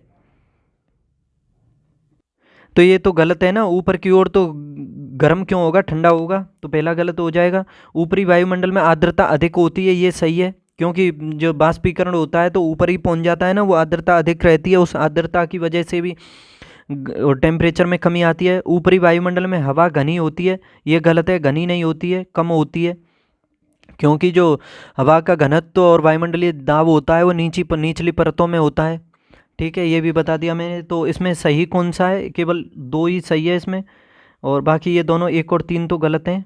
इसमें ऑप्शन गलत दिया हुआ है, पृथ्वी की सतह से ऊंचाई बढ़ने के साथ तापमान में घटोत्तरी होती है, क्योंकि यही कारण है इसके, क्योंकि आप यही समझ लो कि निचले वायुमंडल में वायु दाब और हवा का घनत्व अधिक होता है और ऊपर कम होता जाता है, और आर्द्रता भी अधिक होती है ऊपर। ठीक है, तो इसे सही कर लेना, केवल 2 सही है इसका। आगे देखो, निम्नलिखित में से कौन सी मिश्रित खेती की प्रमुख विशेषता है? मिश्रित खेती की प्रमुख विशेषता बताओ, कौन सी है मिश्रित खेती की प्रमुख विशेषता? देखो, प्रमुख विशेषता जो मिश्रित खेती हम किसको कहेंगे कि जिसमें खेती के साथ साथ पशुपालन भी किया जाता है, उसको हम कहेंगे मिश्रित खेती। तो इसका आंसर कौन सा हो जाएगा? Option C. ऑप्शन सी सही हो जाएगा, यानी कृषि के साथ साथ अगर पशुपालन भी किया जा रहा है तो उसको हम मिश्रित खेती की संज्ञा देंगे। आगे देखो, भारत का एक विशेष राज्य निम्नलिखित विशेषताओं से युक्त है, कौन सा है इसमें से राज्य? यह उसी अक्षांश पर स्थित है जो उत्तरी राजस्थान से होकर जाता है। इसका 80% से अधिक क्षेत्र वन आवरण के अंतर्गत है, यानी इसका जो संपूर्ण क्षेत्रफल है इस राज्य का, उसके अंतर्गत देखा जाए तो 80% क्षेत्रफल पर वन पाए जाते हैं। और तीसरा है, इसमें 12% से अधिक वनाच्छादित क्षेत्र इस राज्य के रक्षित क्षेत्र नेटवर्क के रूप में है। तो देखो, इसमें ऑप्शन देखना है आपको, कौन सा होगा? अरुणाचल, असम, उत्तराखंड या हिमाचल प्रदेश। तो देखो, इसमें ऑप्शन के हिसाब से देख सकते हो, सबसे अधिक वन कहाँ पर पाए जाते हैं? मिजोरम में, ये भी पता होगा। दूसरे स्थान पर अरुणाचल प्रदेश में। तो मिजोरम तो है नहीं इसमें, ठीक है, तो मिजोरम नहीं है तो टेंशन फ्री लगा सकते हो अरुणाचल प्रदेश को। तो इसका सही जवाब कौन सा हो जाएगा? अरुणाचल प्रदेश। अरुणाचल प्रदेश में 80% क्षेत्रफल पर वन पाए जाते हैं और 12% से अधिक वनाच्छादित क्षेत्र इस राज्य के रक्षित क्षेत्र नेटवर्क के रूप में है, और यह उसी अक्षांश पर है जिस पर राजस्थान से होकर के अक्षांश रेखाएं जाती हैं। ठीक है, तो ये अरुणाचल प्रदेश आंसर हो जाएगा तीनों के लिए। भारत की निम्नलिखित फसलों पर विचार करना है आपको, लोबिया, मूंग, अरहर, और इसमें आपको बताना है कि कौन सा या कौन सी दलहन चारा और हरी खाद रूप में प्रयोग होता है या होते हैं। लोबिया, मूंग और अरहर निम्नलिखित में से कौन सा या कौन से दलहन चारा और हरी खाद रूप में प्रयोग होता है या होते हैं? तो देखो, इसका सही जवाब हो जाता है ऑप्शन डी। ये यानी नाइट्रोजन की जैसे खेतों में कमी हो जाती है तो इसका जैसे यानी इसको कच्ची ही काट देते हैं, उसी में जोत देते हैं, तो ये नाइट्रोजन की वृद्धि के लिए भी उत्तरदायी होते हैं। जैसे आपने देखा होगा, जैसे कोई धान की खेती करता है तो उससे पहले इनको बो देता है, लोबिया, अरहर, मूंग वगैरह, तो फिर इनको कच्ची ही काट देते हैं और जोत देते हैं खेतों में, तो इससे नाइट्रोजन स्थिरीकरण होता है और उसमें वृद्धि होती है और फसल के उत्पादन के लिए लाभदायक होती है। तो इन तीनों से ही दलहन का भी उत्पादन होता है, आपको पता होगा, जैसे ये पक जाती हैं तो दालों का भी उत्पादन होता है, जैसे मूंग की दाल, अरहर की, लोबिया की दाल, और इनसे चारा भी प्राप्त होता है, पशुओं के लिए चारे का भी काम करते हैं, और हरी खाद का भी प्रयोग होता है, जैसे हरी कोई यानी कच्ची कोई उसमें जोत देते हैं। ठीक है, तो ये तीनों ही हो जाते हैं इसके लिए। भारत के प्रथम 3 सर्वाधिक गन्ना उत्पादक राज्य कौन से हैं? देखो, गन्ने का जो सर्वाधिक उत्पादन है वो किस में किया जाता है? कंपटीशन सा रहता है महाराष्ट्र और उत्तर प्रदेश में। तो इसमें महाराष्ट्र तो पहले पर है ही नहीं, टेंशन फ्री लगा सकते हो। ठीक है, पहले पर कौन सा हो जाएगा? उत्तर प्रदेश, दूसरे पर हो जाएगा महाराष्ट्र, और देखना आपके लिए ये स्पेशल हो जाता है कि तीसरे पर कौन सा है। तो याद रखना, तीसरे पर है तमिलनाडु। कौन सा? तमिलनाडु। तो इसका ऑप्शन सी हो जाएगा, उत्तर प्रदेश, महाराष्ट्र और तमिलनाडु। ऑप्शन सी सही है इसका जवाब। आगे देखो, निम्नलिखित में से कौन सा बंदरगाह भारत के पूर्वी तट पर नहीं है? पूर्वी तट पर कौन सा बंदरगाह नहीं है, बताओ? कौन सा बंदरगाह पूर्वी तट पर नहीं है? देखो, चेन्नई बंदरगाह पूर्वी तट पर है, तमिलनाडु के तट पर, चेन्नई में स्थित है। कांडला बंदरगाह ये कहाँ है, ये बता दो, और यही जवाब है इसका। कांडला बंदरगाह है कच्छ के रण में, यानी कच्छ की जो खाड़ी है वहाँ पर है ये, और गुजरात में पड़ता है। कहाँ पर? गुजरात में। ठीक है, और ये पारादीप बंदरगाह ये उड़ीसा में स्थित है, और तूतीकोरिन ये भी तमिलनाडु में स्थित है। तूतीकोरिन कहाँ पर है? मन्नार की खाड़ी में, तमिलनाडु में। और इसे इसे ऐसा ही नाम है कुछ, चिदम्बरनार, सॉरी कन्फ्यूजन है मुझे, और देख लेना, चिदम्बरनार कुछ इस नाम से भी जाना जाता है इसको, तूतीकोरिन को। इसके अलावा और भी बंदरगाह हैं जो बता दूं मैं। कोलकाता बंदरगाह हुगली नदी के तट पर स्थित है और पश्चिम बंगाल में है। पारादीप तो ये उड़ीसा में हो ही गया, और न्यू मंगलोर बंदरगाह भी है, ये मंगलुरु से 9 किलोमीटर की दूरी पर है और कर्नाटक में ही पड़ता है। न्यू मंगलोर बंदरगाह, इतना ही याद कर लेना कि कर्नाटक में है। ठीक है, और कोचीन बंदरगाह भी पूछा जाता है, ये कहाँ है? केरल के तट पर है। और जवाहरलाल नेहरू ये या इसे नेहावा, ये इसे लिख देता हूँ, नेहावा, नहावा, नहावा या नेहावा कुछ भी बोल सकते हो। ये जवाहरलाल नेहरू बंदरगाह या नहावा बंदरगाह जो है ये कहाँ है, ये नवी मुंबई में है, मुंबई के तट पर स्थित है, इतना कर लेना। मुंबई बंदरगाह ये मुंबई में स्थित है। इसके अलावा मार्मुगाओ, देखो मार्मुगाओ और पारादीप इनमें कन्फ्यूजन हो सकता है। मार्मुगाओ गाँव में आ रहा है गा, तो ये गोवा में स्थित है, ठीक है। और पारादीप ये उड़ीसा में है। चेन्नई तो यही हो। और एन्नोर बंदरगाह भी है एक, एन्नोर वो तमिलनाडु में, विशाखापट्टनम बंदरगाह ये आंध्र प्रदेश में विशाखापट्टनम में स्थित है, ठीक है। तो ये कांडला इसका सही जवाब है, ये पश्चिमी तट पर है। झूमिंग खेती करते हैं, कौन करते हैं झूमिंग खेती? क्वेश्चन नंबर 43 का आंसर बताना है, झूमिंग खेती। तो इसका सही जवाब है खासी। जो खासी जयंतियाँ पहाड़ियाँ हैं मेघालय में, गारो खासी जयंतियाँ, उनमें से एक ये जनजाति है खासी। तो ये झूमिंग खेती करने के लिए प्रसिद्ध है। देखो ये टोडा जनजाति नीलगिरी पहाड़ियों में पाई जाती है प्रमुख रूप से, और संथाल ये झारखंड छत्तीसगढ़ इस क्षेत्र में पाई जाती है, ठीक है। और इसके झूमिंग खेती के बारे में आपको बता दूं कि झूमिंग खेती जो होती है एक प्रकार की स्थानांतरित कृषि होती है, यानी इसमें फसल काटने के बाद खेती में आग लगा दी जाती है, फिर उस जगह को छोड़ दिया जाता है, फिर आगे और दूसरी जगह पर खेती की जाती है, यानी एक जगह से दूसरी जगह पर झूमिंग करते रहते हैं इसमें।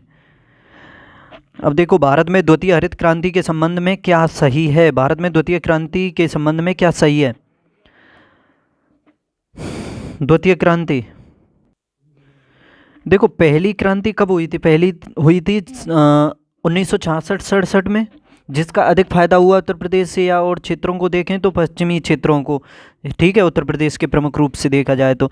उसके अलावा फिर दूसरी क्रांति जब हुई, जब क्यों हुई? इसलिए हुई क्योंकि जो क्षेत्र वंचित रह गए इस पहली क्रांति से, उन क्षेत्रों को लाभान्वित यानी लाभ देने के लिए, उस जगह पर पैदावार को अधिक बढ़ाने के लिए, इस वजह से हुई थी। तो इसका ऑप्शन जो ये बी है आपके सामने, ये सही हो जाता है, क्योंकि इसका लक्ष्य हरित क्रांति से अब तक लाभान्वित न हो सकने वाले क्षेत्रों में बीज, पानी, उर्वरक, पानी का तकनीक का विस्तार करना था। तो ठीक है, इसका सही जवाब हो जाएगा ऑप्शन, सॉरी इसका लक्ष्य पहले में क्या दिया हुआ है दूसरे में, और तीसरा और देखो हरित क्रांति से अब तक लाभान्वित, तीसरा और देखो इसका लक्ष्य हरित क्रांति के प्रारंभ में प्रयुक्त हो चुकी फसलों को छोड़कर अन्य फसलों के उत्पादन में वृद्धि करना। ये तो बिल्कुल ठीक है, ये मैंने बताया था कि पहली क्रांति में जो लक्ष्य, जो क्षेत्र लाभान्वित हुए थे उसको छोड़ करके जो वंचित रह गए उसके लिए हुई थी ये सेकंड क्रांति। और इसमें सेकंड में क्या दिया हुआ है, इसका लक्ष्य हरित क्रांति से अब तक लाभान्वित न हो सकने वाले क्षेत्रों में बीज, पानी, उर्वरक तकनीक का विस्तार करना था, ठीक है। देखो दोनों एक जैसे हैं पर ज़्यादा सूटेबल लग रहा है इसमें ये ऑप्शन सी जो है, इसको सी को करो तुम, ये सही रहेगा, क्योंकि इसका जो लक्ष्य था ना हरित क्रांति के प्रारंभ में प्रयुक्त तो हो चुकी फसलों को छोड़ करके अन्य फसलों के उत्पादन में वृद्धि करना, मेन जो लक्ष्य था फसलों के उत्पादन में वृद्धि करना, ये था सबसे महत्वपूर्ण लक्ष्य इस क्रांति का। तो ठीक है, इस वजह से इसका ये ऑप्शन सी सही जवाब हो जाएगा, ऑप्शन सी या 3। और देखो इसमें ओनली सिंगल नहीं पूछा है, इसमें अलग अलग पूछे हैं, एक से दो 2-3 भी सही हो सकते हैं, ठीक है। देखो पहले, दूसरा और तीसरा तो सही है इसमें। चौथा है इसमें, इसका लक्ष्य पशुपालन, सामाजिक वानिकी तथा मत्स्य पालन के साथ शस्योत्पादन का समाकलन करना था, ये भी ठीक है इसका। तो इसका लक्ष्य पशुपालन, सामाजिक वानिकी और मत्स्य पालन के साथ साथ शस्योत्पादन का समाकलन करना था, तो देखो ये भी ठीक है। अब इसमें देखो ऑप्शन में देखो 2-2 सही दिए हुए हैं, तो इसमें हमने 3 सही बता दिए, ठीक है। और देखो पहले में क्या दिया हुआ है कि इसका लक्ष्य हरित क्रांति से पूर्व में ही लाभान्वित हो चुके क्षेत्रों में गेहूं एवं चावल के उत्पादन में वृद्धि करना था, तो ये तो बिल्कुल बेहुदा है, ये तो बिल्कुल गलत हो जाएगा। तो देख लो जिसमें पहला हो उसे तो बिल्कुल काट दो। पहला कौन से में है? ए में है, ए को काट दो और डी को काट दो। अब रही बात 2 और 3 और 2 और 4 की, तो इसमें से ज़्यादा सही कौन सा हो जाएगा? 2 और 4 में से। तो इसका लक्ष्य सामाजिक वानिकी तथा मत्स्य पालन के साथ शस्योत्पादन का समाकलन, तो देखो 4 तो निश्चित आना चाहिए। 4 कौन से में है? वैसे तो 2 और 3 दोनों सही हो जाएंगे, लेकिन 4 आ रहा है तो 4 ओनली सी में आ रहा है, 4 के साथ 2 है, तो ये तीनों ही सही है वैसे तो, लेकिन इसका ज़्यादा सही ऑप्शन ये हो जाएगा 2 और 4, ठीक है। 2 और 4 कर देना। आगे देखो, भारत का कौन सा राज्य सर्वाधिक अभ्रक उत्पादन करता है? सर्वाधिक अभ्रक कौन सा राज्य उत्पादित करता है भारत का? तो इसका सही जवाब है बिहार। बिहार जो है अभ्रक का सबसे अधिक उत्पादन करता है। ये मत समझ लेना कि भारत में ओवरऑल देखा जाए तो बिहार ही सबसे अधिक उत्पादन करता है। देखो बिहार इसमें ऑप्शन के अकॉर्डिंग बिहार है सबसे अधिक, और पूरे भारत में पूछा जाए तो वो करता है झारखंड। भले ही झारखंड बिहार का राज्य है, झारखंड, लेकिन अगर ऑप्शन में बिहार और झारखंड दोनों दिए हों तो अब झारखंड को करना है आपको, ठीक है। सबसे अधिक यही उत्पादन करता है झारखंड जो है, और ये तकरीबन दोनों क्षेत्रों में सबसे अधिक क्षेत्र फैला हुआ है बिहार और झारखंड में। अब्रक उत्पादन में विश्व में भी पूछा जाता है अब्रक का सबसे अधिक उत्पादन कौन करता है, तो वो करता है चीन, ठीक है। तो इसका सही जवाब हो जाएगा बिहार। बिहार भारत में सबसे अधिक अब्रक का उत्पादन करता है ऑप्शन के अकॉर्डिंग, वैसे सबसे अधिक उत्पादन झारखंड करता है। आगे देखो, सरिस्का एवं रणथंभौर निम्न में से किन जानवरों के लिए आरक्षित हैं यानी संरक्षित हैं। इसमें सरिस्का और रणथंभौर जो राष्ट्रीय उद्यान है, इसमें किस जानवर का सर्वाधिक रूप से इसमें संरक्षित किया गया है, किसका यानी सबसे अधिक जो संरक्षित प्रजाति है वो कौन से जानवर की, ये पूछा है।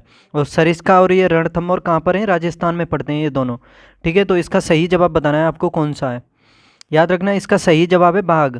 ये बाघ के लिए सरिस्का और रणथंभौर जो हैं संरक्षित क्षेत्र हैं। सरिस्का राष्ट्रीय उद्यान पड़ता है अलवर जिले में, और इसकी स्थापना 1955 में की गई थी। कब, 1955 में। और राजीव गांधी राष्ट्रीय उद्यान, रणथंभौर, सवाई माधोपुर यानी राजीव गांधी राष्ट्रीय उद्यान राजीव गांधी राष्ट्रीय उद्यान, रणथंभौर, सवाई माधोपुर जिले में अवस्थित हैं। इसकी स्थापना कब की गई थी, 1980 में। ये जो सरिस्का है ये तो अलवर जिले में है, और रणथंभौर कहाँ पर पड़ता है, ये पड़ता है उसमें क्या बोलते हैं, उसमें सवाई माधोपुर जिले में पड़ता है रणथंभौर। इसके अलावा राजीव गांधी राष्ट्रीय उद्यान भी है, ठीक है। इसकी स्थापना 1980 में की गई, और ये बांग, तेंदुआ, रीछ ऐसे जानवरों के लिए है फेमस। अब देखो, भारत में कतिपय लौह इस्पात संयंत्र पश्चिमी तट में से होकर आयोजित किए गए हैं।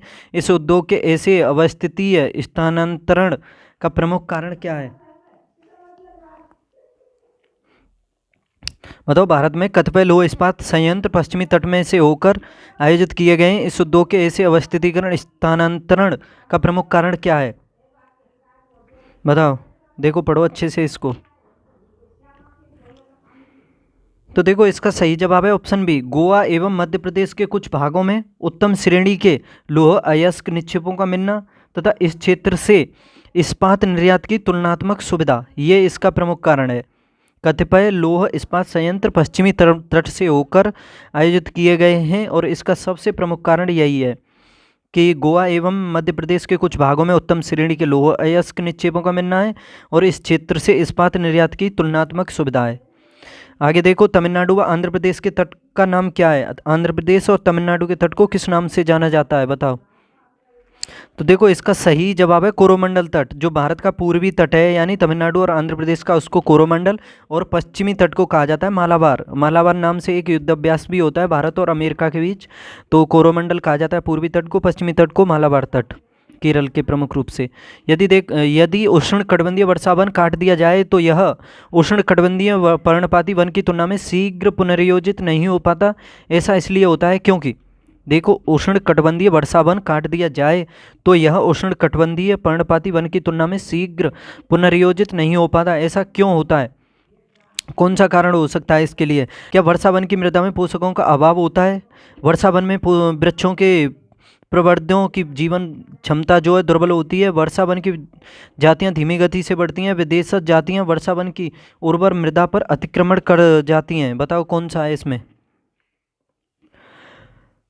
तो देखो, उष्णकटिबंधीय वर्षा वन काट दिए जाएं तो ये उष्णकटिबंधीय पर्णपाती वन की तुलना में यानी शीघ्र पुनर्योजित नहीं होते। जितनी जल्दी से ये उष्णकटिबंधीय पर्णपाती वन काटने के बाद तीव्र वृद्धि करते हैं, उस तरह से ये उष्णकटिबंधीय वर्षा वन गति नहीं करती हैं। क्योंकि जो उष्णकटिबंधीय वर्षा वन है, यहाँ पर इन्हें सदाबहार वन भी कहा जाता है। तो ये एक बार कटने के बाद वृद्धि क्यों नहीं करते हैं, पता है क्यों नहीं करते हैं, क्योंकि यहाँ पर अधिक वर्षा होती है। अधिक वर्षा होने की वजह से जो मृदा के पोषक तत्व होते हैं वो बह करके चले जाते हैं, यानी पोषक तत्व कम रहेंगे तो पेड़ पौधे वनस्पतियाँ वृद्धि कम करेंगी। तो ये कारण महत्वपूर्ण है इसका, ठीक है। जिस क्षेत्र में अधिक वर्षा होगी वहाँ पर पोषक तत्वों का अभाव ही पाया जाएगा, ये समझ लो। हिमालय पर्वत प्रदेश जाति विविधता की दृष्टि से अत्यंत समृद्ध है। इस समृद्धि के लिए निम्नलिखित में से कौन सा कारण सबसे उपयुक्त है। हिमालय जो पर्वत क्षेत्र है वो जाति विविधता की दृष्टि से अत्यंत समृद्ध है। और इसका महत्वपूर्ण कारण पूछा है, यहाँ अधिक वर्षा होती है जो प्रचुर वनस्पति वृद्धि को बढ़ावा देती है क्या? यह विभिन्न जीव भौगोलिक क्षेत्रों का संगम है क्या? इस क्षेत्र में विदेशक तथा अतिक्रामक जनजातियाँ प्रवेश नहीं कराई गई हैं। यहाँ मनुष्यों का कम हस्तक्षेप है। तो बताओ कौन सा कारण इसमें सबसे उपयुक्त है कि जाति विविधता की दृष्टि से अत्यंत समृद्ध है? हिमालय पर्वत प्रदेश। तो देखो इसका जो सबसे जो सूटेबल ऑप्शन होता है यह है ऑप्शन बी सॉरी। यह विभिन्न जीव भौगोलिक क्षेत्रों का संगम है। यहाँ पर विभिन्न जीव भौगोलिक क्षेत्रों का संगम है, याद रखना। आगे देखो, इजराइल की उभयनिष्ठ सीमाएं हैं। इजराइल की सीमा किस किस देश से लगती है, ये पूछा है। ये अच्छा क्वेश्चन है। इजराइल देश की सीमा किस किस देश से लगती है? Question number 51। तो देखो इसका सही जवाब है ऑप्शन ए, लेबनान से भी लगती है, सीरिया से भी लगती है, जॉर्डन से भी लगती है और मिस्र से भी लगती है। और देखो भूमध्य सागर से कौन से देश की सीमा नहीं लगती है? तो इस जॉर्डन की नहीं लगती है। अगर आ जाए तो अधिकतर आता है ये क्वेश्चन में जॉर्डन, इसे काट देना आंख मीच करके। मिस्र की लगती है, सीरिया की लगती है, लेबनान की भी लगती है। ठीक है, तो इजराइल से सीमा बनाने वाले देशों में देखा जाता है तो लेबनान, सीरिया, जॉर्डन और मिस्र को देखा जाता है। आपसे एक क्वेश्चन ये भी पूछा जा सकता है कि अफ्रीकी देश बताओ जो भूमध्य सागर से रेखा बनाते हैं। तो देखो अफ्रीका के उत्तर पश्चिमी क्षेत्र को देखो, वहाँ सबसे पहले मोरक्को, उसके बाद आएगा अल्जीरिया, उसके बाद आएगा ट्यूनीसिया, उसके बाद लीबिया और इजिप्ट यानी मिस्र। ये 5 देश जो हैं, मोरक्को, अल्जीरिया, ट्यूनीसिया और लीबिया और मिस्र, ये 5 देश अफ्रीका के भूमध्य सागर से रेखा बनाते हैं। ठीक है, और ये जॉर्डन जो है ये भूमध्य सागर से नहीं लगता है, इतना याद रख लेना। आगे देखो, महाद्वीप अलग कैसे हुए? महाद्वीप अलग कैसे हुए, प्रमुख कारण बताना है। क्या ज्वालामुखी फूटने से, विवर्तन की क्रिया से, या चट्टानों के बलन और भ्रंशन से, या सभी से? बताओ। तो देखो इसका जो महत्वपूर्ण कारण बताया गया है, विवर्तन की क्रिया से महाद्वीपों का अलग होना बताया गया है। किससे? विवर्तन की क्रिया से। ठीक है, आगे देखते हैं। अब निम्नलिखित में से कौन सा सौरमंडल का भाग नहीं है? सौरमंडल का भाग कौन सा नहीं है इसमें से? क्या क्षुद्र ग्रह, धूमकेतु या निहारिका? कौन सा सौरमंडल का भाग नहीं है? देखो आपको इसमें बताना है कि सौरमंडल का जो कौन सा भाग नहीं है। देखो ये सबसे पहले इसमें धूमकेतु देखो। धूमकेतु जो होते हैं ना, आकाश में धूल, बर्फ और गैस से निर्मित पिंड होते हैं। किससे? धूल, बर्फ और गैस से निर्मित पिंड होते हैं। और ये सूर्य के परवलयाकार पथ पर अनियमित गति से परिक्रमा करते हैं, यानी इनकी कोई गति नियमित नहीं होती है। ठीक है, और निहारिका ये यानी ऐसे कह सकते हो, निहारिका इन सभी में सबसे बड़ा भाग है। क्या है? निहारिका। और निहारिका के ही अंतर्गत ये सूर्य, सभी तारे ये जो आते हैं, ये सभी आते हैं। जैसे इसके निर्माण के बारे में बताऊं कि जब आकाशगंगा का निर्माण होता है, यानी उसकी शुरुआत जब होती है, तो हाइड्रोजन से बने एक विशाल बादलों के संचयन से होती है, और इसे हम निहारिका कहते हैं। यानी इसके निर्माण में, आकाशगंगा के निर्माण की शुरुआत में हाइड्रोजन गैस से बने विशाल बादलों के संचयन से इसका निर्माण होता है, और उसी को हम क्या कहते हैं? निहारिका कहते हैं। और इसके बाद फिर इस बढ़ती हुई निहारिका में गैसों के झुंड विकसित होते हैं। यानी जब ये निहारिका बढ़ती जाती है तो इसमें गैसों के झुंड विकसित होते जाते हैं, और झुंड बढ़ते बढ़ते घने गैसीय पिंड बन जाते हैं, जिससे तारों का निर्माण होता है। और सूर्य एक तारा है, आपको पता होगा। तो कह सकते हो कि सभी तारे या सूर्य वगैरह जो हैं वो निहारिका के अंतर्गत आएंगे, ना कि निहारिका सौरमंडल या सूर्य के अंतर्गत आएगी। तो इसका आंसर तो यही हो जाएगा, ऑप्शन डी। ठीक है, ऑप्शन डी, निहारिका। और ग्रह वो होते हैं जो सभी ग्रह जो तारे की यानी सूर्य की जो परिक्रमा लगाते हैं, वो सभी ग्रह हैं। यानी ऐसा कोई आकाशीय पिंड हो जो निश्चित कक्षा में सूर्य की परिक्रमा करता है, और उसका अपना जिसमें जो आकाशीय पिंड होता है, अपना पर्याप्त द्रव्यमान होता है, वह अपनी गुरुत्वाकर्षण शक्ति भी होती है, जिसके माध्यम से वो अपने गोलाकार स्वरूप को संतुलित बनाए रखता है। और जो ग्रह होते हैं वो अपने अक्ष पर जब घूमते हैं तो उसको घूर्णन या परिक्रमण कहते हैं। यानी अपने अक्ष पर जब ग्रह घूमते हैं तो उसको घूर्णन या परिक्रमण कहते हैं, और जब वह उनका सूर्य के चारों ओर चक्कर लगाना होता है तो उसको परिक्रमण कहते हैं। देखो जब ग्रह अपने आप घूमेंगे अपने अक्ष पर तो उसको कहेंगे घूर्णन या परिभ्रमण, और जब सूर्य के चारों ओर घूमेंगे तो उसको कहेंगे परिक्रमण। ठीक है, और ये जो ग्रह होते हैं इनका अपना कोई प्रकाश या ऊष्मा नहीं होती है, ये सब कुछ सूर्य से प्राप्त करते हैं। ठीक है, तो इसका सही जवाब हो जाएगा ऑप्शन डी, निहारिका। डोनबास क्षेत्र प्रसिद्ध है। देखो अभी जो यूक्रेन और युद्ध चल रहा है रसिया का, उसमें सुना होगा डोनबास की भी राजधानी वहीं की है यूक्रेन की, ये भी युद्ध से पता चल गई होगी आपको। तो डोनबास क्षेत्र किस लिए प्रसिद्ध है, यहाँ पर किसका उत्पादन अधिक किया जाता है, ये पूछा है इसमें। तो याद रखना डोनबास में अधिकतर कोयले का उत्पादन किया जाता है और ये कोयले के लिए प्रसिद्ध है डोनबास क्षेत्र जो है, ठीक है, कोयले के लिए। आगे देखो, सूक्ष्म सिंचाई की पद्धति के संदर्भ में निम्नलिखित में से कौन सा या कौन से कथन सही हैं। सूक्ष्म सिंचाई, मृदा से उर्वरक पोषक हानि कम की जा सकती है इससे। यह वर्षाधीन खेती की सिंचाई का एकमात्र साधन है। एकमात्र, अगर ऐसे पॉइंट लग जाएं, वर्षाधीन खेती की सिंचाई का एकमात्र, ये पॉइंट होते हैं, एकमात्र, ओनली, मात्र, केवल, कुछ भी नहीं, इस तरह के लग जाएं तो ये समझ लेना कि वो गलत ही होगा 95%, 99%। तीसरा है इसमें, इससे कुछ कृषि क्षेत्रों में भौम जल स्तर को कम करने से रोका जा सकता है। इससे कुछ कृषि क्षेत्रों में भौम जल स्तर को कम करने से रोका जा सकता है। देखो इसमें सही कौन सा है, सूक्ष्म कृषि की ये विशेषताओं के बारे में है, बताओ कौन सा सही हो सकता है इसमें से।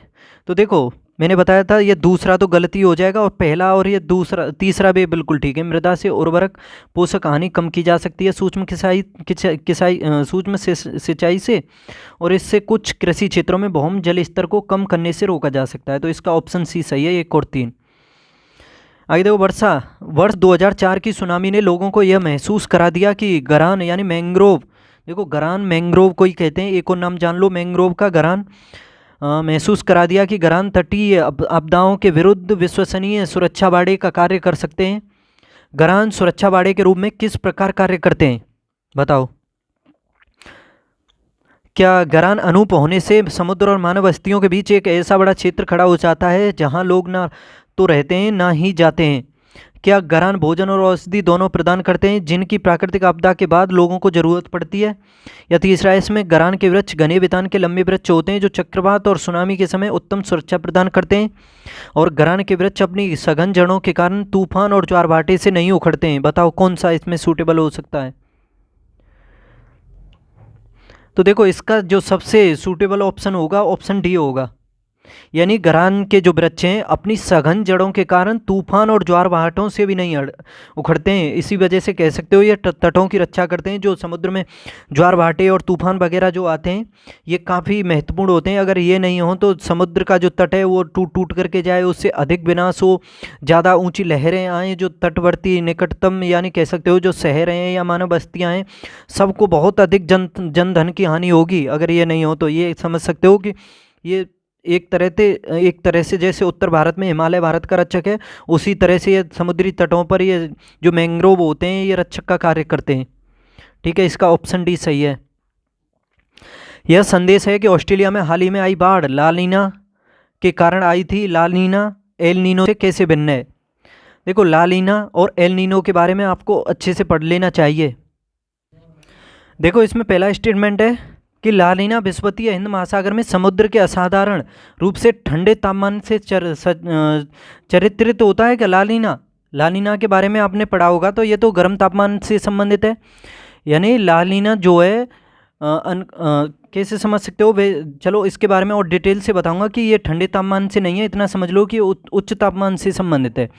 उत्तर पूर्वी हिंद महासागर में ये उत्पन्न होता है और अत्यधिक उच्च समुद्री तापमान से संबंधित है। ठीक है, तो ये तो पहला गलत हो जाता है, जबकि ये एल नीनो विषुवतीय प्रशांत महासागर के समुद्र के असाधारण रूप से ये ठंडे क्षेत्र में है, क्योंकि वहाँ पर हम्बोल्ट की जलधारा भी पड़ी होगी, यानी जिसे पेरू की जलधारा भी कहते हैं, तो वो ठंडी है, उसी क्षेत्र में ये होता है। एल नीनो जो है भूमध्य रेखीय उष्ण समुद्री हम्बोल्ट धारा का प्रस्तापित रूप है। ठीक है, यानी समुद्री जो धारा है उसका विस्तार मात्र है उसका एल नीनो जो है, और जो अस्थायी रूप से ठंडी पेरुवियन तथा हम्बोल्ट धारा पर प्रस्तावित होता है। तो ये तो गलत है, बिल्कुल उल्टा दिया हुआ है, पहला गलत हो जाएगा। दूसरा देखो, एल नीनो का भारत के दक्षिण पश्चिम मानसून पर प्रतिकूल प्रभाव पड़ता है, इतना तो सही है इसमें। ठीक है, इतना सही है, किंतु लानीनो का मानसूनी जलवायु पर कोई प्रभाव नहीं पड़ता है, ये गलत है। जो लानीनो होता है भारतीय मानसून के लिए अनुकूल होता है, और जो एल नीनो होता है ये प्रतिकूल होता है। ठीक है, एल नीनो का भारतीय मानसून पर प्रतिकूल प्रभाव पड़ता है, जबकि जो लानीना है उसका अनुकूल प्रभाव पड़ता है। तो ठीक है, ये दोनों ही गलत हो जाते हैं इस वजह से। तो देखो ऑप्शन में कौन सा है इसमें, ऑप्शन डी, ना तो एक और ना ही दो, ये दोनों ही गलत हैं। एल नीनो का शाब्दिक अर्थ भी पूछा जा सकता है आपसे। इसका शाब्दिक अर्थ होता है बालक ईसा, क्योंकि ये जलधारा दिसंबर के महीने में क्रिसमस के आसपास आती है, क्रिसमस महीने में आती है। ये जो जलधारा है एल नीनो, इसका बालक ईसा शब्द होता है। और दक्षिणी गोलार्ध में दिसंबर जो महीना होता है ये गर्मी का होता है, ठीक है। इसी वजह से इसे बालक ईसा कहा जाता है, क्योंकि क्रिसमस महीने में ईसा मसीह का जो जन्म दिवस है वो मनाया जाता है 25 दिसंबर को, ठीक है। तो इसी वजह से कहते हैं इसको। आगे देखो, किम्मल्ले प्रसिद्ध है। किम्मल्ले की खान जो है ये किस लिए प्रसिद्ध है किम्मल्ले? और आपको बता दूं ये दक्षिण अफ्रीका में, किम्मल्ले जो है ये दक्षिण अफ्रीका का प्रमुख नगर है और वहीं पर ये खान है, इसी वजह से इसे किम्मल्ले की खान कहा जाता है। और इसके बारे में पूछा जाता है कि ये खान किसके लिए प्रसिद्ध है, तो याद रखना इस खान से उसका हीरे का उत्पादन किया जाता है, हीरे का। ऑप्शन बी सही है इसका बिल्कुल सही जवाब। पृथ्वी के वायुमंडल में आयन मंडल कहलाने वाली परत रेडियो संचार को सुसाध्य बनाती है, क्यों बनाती है? पृथ्वी के आयन मंडल में आयन मंडल कहलाने वाली परत, उसमें रेडियो संचार का यानी रेडियो तरंगों का संचरण होता है, क्यों होता है? इसलिए वो सुसाध्य क्यों कहलाती है, उसके अनुकूल क्यों कहलाती है? पहला स्टेटमेंट है, ओजोन की उपस्थिति रेडियो तरंगों को पृथ्वी की ओर परावर्तित करती है क्या? रेडियो तरंगों की तरंग दैर्घ्य अति दीर्घ होती है क्या? तो बताओ कौन सा सही है इसमें। देखो चलो करने की कोशिश करते हैं कि ओजोन की उपस्थिति के कारण तरंगों को पृथ्वी की ओर परावर्तित करती है। देखो इसमें ओजोन का कोई कार्य नहीं होता है, ओजोन का इसमें कोई योगदान होता नहीं है कि रेडियो तरंगों को परावर्तन कर सके, ठीक है। तो ये पहला तो गलत हो जाएगा। रेडियो तरंगों की तरंग दैर्घ्य अति दीर्घ होती है, तो ये तो सही है। देखो आपको पता होगा कि जो आयन मंडल है उसकी ऊंचाई है 80 से लेकर के तकरीबन 640 किलोमीटर के आसपास, ठीक है। देखो इसमें बता दूं आपने, जैसे वायु का पृथ्वी का जो वायुमंडल पड़ा होगा तो उसमें पड़ा होगा कि पृथ्वी के वायुमंडल को अलग अलग मंडलों में बांट दें। तो इसमें देखा जाए तो इसको दो तरह से बांटते हैं हम, एक तो तापीय विशेषता के आधार पर बांटते हैं और एक रासायनिक विशेषता के आधार पर। तापीय विशेषता में देखोगे तो सबसे नीचे होगा क्षोभमंडल, उसके नीचे ऊपर होता है समतापमंडल, उससे ऊपर होता है फिर मध्यमंडल, फिर उसके बाद होता है तापमंडल। और तापमंडल को भी दो भागों में बांट देते हैं हम, एक आयन मंडल और एक सबसे बाहरी जो होता है बहिर्मंडल। उसके अलावा रासायनिक विशेषता के आधार पर हम दो भागों में बांटते हैं, एक सममंडल हो जाता है, एक विषममंडल। सममंडल के अंतर्गत हम क्षोभमंडल, समतापमंडल और मध्यमंडल को रखते हैं, जबकि विषममंडल के अंतर्गत जो बहिर्मंडल होता है यानी संपूर्ण रूप से, जैसे कि मैंने बताया था अभी थोड़ी देर पहले कि जैसे तापमंडल जो होता है, आयन मंडल और बहिर्मंडल जो होता है उसको विषममंडल में रख देते हैं, ठीक है। तो देखो इसमें रेडियो तरंगों की जो तरंग दैर्घ्य होती है वो दीर्घ होती है, ये सही हो जाता है, इसमें ऑप्शन भी सही है। इसके अलावा और भी बता दूं आपको कि इसकी ऊंचाई 80 से 60 किलोमीटर के बीच होती है। आयन मंडलों को भी हम 3 भागों में बांट दें, जिसमें आयन मंडल में जो इसका सबसे नीचे का भाग होता है उसमें रेडियो तरंगों का परावर्तन होता है, जो रेडियो संचार को सुसाध्य बनाती हैं। यानी आयन मंडल का जो सबसे नीचे का भाग होता है ना, उसमें रेडियो तरंगों का परावर्तन होता है और यही तरंगें जो है रेडियो संचार को सुसाध्य बनाती हैं। यदि एक बात और याद रख लेना कि यदि आयन मंडल की उपस्थिति नहीं होती तो रेडियो तरंगें भूतल पर न आकर के आकाश में असीमित ऊंचाई तक चली जाती हैं, यानी कभी भी संचार, ये जो रेडियो तरंगें हैं इसके माध्यम से संचार नहीं हो पाता, क्योंकि आयन मंडल की वजह से ही तो वो परावर्तक होकर के वापस आती हैं पृथ्वी पर। अगर ये नहीं होता तो डायरेक्ट सीधी आकाश को चली जाती है तरंगें। और इसमें ये पॉइंट है पहला कि इसमें ओजोन का कोई योगदान नहीं होता है, तो इसका सेकंड ही ठीक है ओनली। आगे देखो, उत्तरी गोलार्ध की तुलना में दक्षिणी गोलार्ध में पश्चिमी पवन अधिक सशक्त तथा स्थायी होती है, क्यों होती है? उत्तरी गोलार्ध की तुलना में दक्षिणी गोलार्ध में पश्चिमी पवन अधिक सशक्त तथा स्थायी होती हैं, क्यों? बताओ, क्या उत्तरी गोलार्ध की तुलना में दक्षिणी गोलार्ध में भूखंड कम है? क्या उत्तरी गोलार्ध की तुलना में दक्षिणी गोलार्ध में कोरियोलिस बल अधिक है? बताओ किस कारण से उत्तरी गोलार्ध की तुलना में दक्षिणी गोलार्ध में पश्चिमी पवन अधिक सशक्त तथा स्थायी होती हैं? इंपॉर्टेंट क्वेश्चन है, बताओ। तो देखो इसका जो ऑप्शन के अकॉर्डिंग इसमें स्टेटमेंट है, इसमें पहला ये उत्तरी गोलार्ध की तुलना में दक्षिणी गोलार्ध में भूखंड कम है, ये सही है। लेकिन इसमें जो ये सेकंड दिया हुआ है ये गलत है, क्योंकि ये जो उत्तरी गोलार्ध, ये जो कोरियोलिस बल है ये तो अधिक आपने देखा ही होगा उत्तरी गोलार्ध में ही अधिक है, और इस वजह से इसका ये पहला ही सही हो जाता है, केवल एक।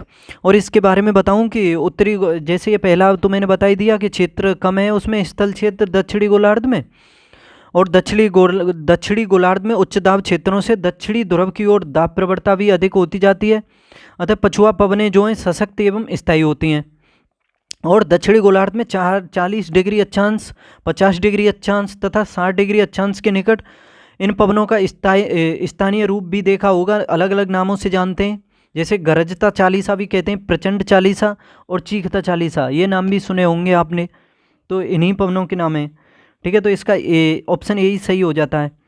आगे देखो, निम्नलिखित में से किसके द्वारा भारत और पूर्वी एशिया के बीच नौ संचालन यानी नेविगेशन टाइम और दूरी अत्यधिक कम किए जा सकते हैं? निम्नलिखित में से किसके द्वारा भारत और पूर्वी एशिया के बीच नौ संचालन समय और दूरी अत्यधिक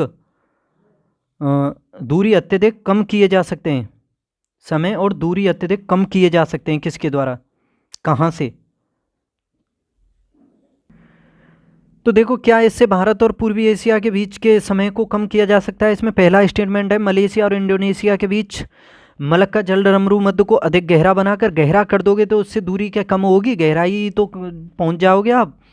ठीक है, ये तो कम हो जाता है, दूरी तो कम ही तभी होगी जब शॉर्ट रास्ता ढूंढोगे, तो ये तो गलत हो जाता है। सियाम खाड़ी और अंडमान सागर के बीच का भूजल डमरू मध्य के पार नई नहर खोल करके, देखो ये हो सकता है, जैसे आपने देखा होगा सुएज नहर के निर्माण से, जैसे यूरोप और अमेरिका को जो व्यापार होता था उसकी वजह से काफ़ी आसानी हुई है, आसानी से पहुंच जाते हैं भूमध्य सागर के रास्ते से। और अगर वो नहीं थी जब तक तो काफ़ी चक्कर लगा करके, यानी संपूर्ण अफ्रीका महाद्वीप का चक्कर लगा करके आना पड़ता था, तो उस वजह से रास्ता छोटा हो गया और फ़ायदा टाइम का भी, सब कुछ दूरी भी का भी फ़ायदा हुआ। तो उसी वजह से समझ सकते हो कि शॉर्ट रास्ता बनाने से संचालन का समय भी कम होता है और दूरी भी कम होती है। ठीक है, तो ऑप्शन ए सही है, स्टेटमेंट सेकंड सही है, केवल एक, नहीं सॉरी। ठीक है, तो इसका सही जवाब तो ऑप्शन बी हो जाएगा, ऑप्शन बी केवल 2 सियामी, क्योंकि जब दूरी को कम कर दोगे तो रास्ता कम हो जाएगा, समय की बचत भी होगी और उसकी दूरी भी कम हो जाएगी, कोई नया रास्ता ढूंढ लोगे नहर बना करके, जैसे सुएज नहर ने किया। ठीक है, तो ऑप्शन बी ठीक है। और देखो आगे, यदि वार्षिक संघीय बजट लोकसभा द्वारा पारित नहीं होता है तो ऑप्शन में देख लो क्या होगा फिर। यदि वार्षिक संघीय बजट लोकसभा द्वारा पारित नहीं होता तो क्या होता, ऑप्शन देखो। तो इसकी वजह से पता है क्या होता, प्रधानमंत्री अपनी मंत्रिपरिषद का त्याग पत्र पेश कर देते हैं, क्योंकि जब आपका बहुमत लोकसभा में नहीं है तो फिर सरकार कैसे चल सकती है आपकी, बताओ भाई। सरकार चलाने के लिए तो आपके पास बहुमत होना चाहिए। जब आपके मंत्री, आपकी सरकार, आपके जितने सदस्य हैं उन्हीं में से आपका बहुमत नहीं है तो आप सरकार कैसे चला सकते हो? विपक्ष तो आपका साथ देगा नहीं, विपक्ष तो आपका विरोध ही करेगा ना। जब आपका विरोध करने वालों की संख्या अधिक होगी तो आप शक्तिशाली कैसे हो सकते हो? शक्तिशाली होने के लिए तो आपके समर्थक ज़्यादा होने चाहिए ना। प्रधानमंत्री अपनी मंत्रिपरिषद का त्याग दे देगा अगर संघीय बजट लोकसभा से पारित नहीं होगा तो। याद रखना, बजट को लोकसभा से पारित होना ही होता है अगर सरकार को आगे चलाना है तो। ठीक है, याद रखना ऑप्शन डी। भारत की संचित निधि से निधि निकालने के लिए निम्नलिखित में से किसका अनुमोदन अनिवार्य है? भारत की संचित निधि से निधि निकालने के लिए निम्नलिखित में से किसका अनुमोदन जो है अनिवार्य है? भारत के राष्ट्रपति का, संसद का, प्रधानमंत्री का, संघीय वित्त मंत्री का? तो देखो इसका सही जवाब है ऑप्शन बी। भारत की संचित निधि से धन निकालना है तो उसके लिए संसद का अनुमोदन जरूरी है, याद रखना ऑप्शन बी। आगे देखो, भारत में किसी धार्मिक संप्रदाय या समुदाय को यदि राष्ट्रीय स्तर पर अल्पसंख्यक वर्ग का दर्जा दिया जाता है तो वह किन या किस विशेष लाभ या लाभों का हकदार हो जाता है? अगर किसी धार्मिक संप्रदाय या समुदाय को राष्ट्रीय स्तर पर अल्पसंख्यक वर्ग का, देखो भारत में अल्पसंख्यक कौन है ये समझ लो कि सिवाय हिंदू धर्म के भारत में सभी अल्पसंख्यक हैं। वैसे तो कहा जाना नहीं चाहिए, आजकल देखा जाए तो सभी बहुसंख्यक हो लिए हैं, लेकिन जो पहले से संविधान में लिखा हुआ है वो सभी हिंदू धर्म के सिवाय सभी अल्पसंख्यक हैं। ठीक है, लेकिन आगे देखो क्या होता है। मैं तो कहूँगा सभी के लिए समान न्याय और समान संहिता होनी चाहिए, तो उसी हिसाब से सब कुछ अब समान कर देना चाहिए क्योंकि सभी की संख्या समान है। देखो, तो अल्पसंख्यक वर्ग का दर्जा दिया जाता है तो वह किस या किन विशेष लाभों का हकदार हो जाता है? ये इसमें यह संप्रदाय या समुदाय विशेष शैक्षणिक संस्थाओं की स्थापना और संचालन कर सकता है। संविधान में दिया हुआ है, बिल्कुल ठीक है, आर्टिकल 30 पढ़ा होगा आपने। और भारत के राष्ट्रपति स्वमेव इस संप्रदाय समुदाय के एक प्रतिनिधि को लोकसभा में मनोनीत कर सकते हैं। तो देखो इसमें दूसरा गलत है, ये स्वयं नहीं कर सकते हैं। और यह संप्रदाय समुदाय प्रधानमंत्री के 15 पॉइंट कार्यक्रम के लाभ प्राप्त कर सकता है। यह संप्रदाय समुदाय प्रधानमंत्री के 15 पॉइंट कार्यक्रम के लाभ प्राप्त कर सकता है, ये सही है। यानी आपने देखा होगा नए प्रधानमंत्री 15 सूत्री योजना के तहत अल्पसंख्यक समुदाय जो है मैट्रिक पूर्व एवं मैट्रिक पश्चात छात्रवृत्तियों द्वारा लाभान्वित होते हैं, ये भी पढ़ा होगा आपने। तो ये दोनों सही हैं, 1 और 3, इसका ऑप्शन सी सही हो जाता है, 1 और 3। भारत में विकलांग व्यक्तियों की संख्या लाखों में है, वैधानिक स्तर पर उन्हें कौन कौन से लाभ उपलब्ध हैं। देखो हम ROE का प्रैक्टिस सेट देख रहे हैं आपके सामने। अगर क्वेश्चन अच्छे लग रहे हो, आपको यूजफुल क्लास लग रही हो, तो चैनल को सब्सक्राइब कर लो प्लीज़, अगर नहीं किया है तो, और लाइक शेयर भी करते रहो।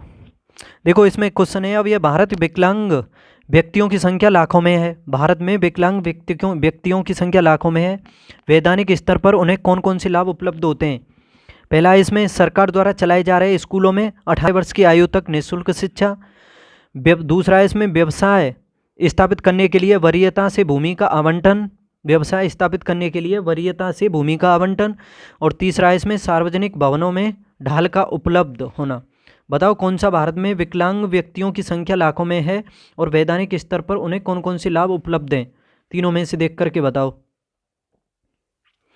तो देखो विकलांग व्यक्तियों के लिए बता दूं, इसमें सरकार द्वारा चलाए जा रहे स्कूलों में 18 वर्ष तक की आयु को उन्हें निःशुल्क शिक्षा मिलेगी, ये बिल्कुल ठीक है।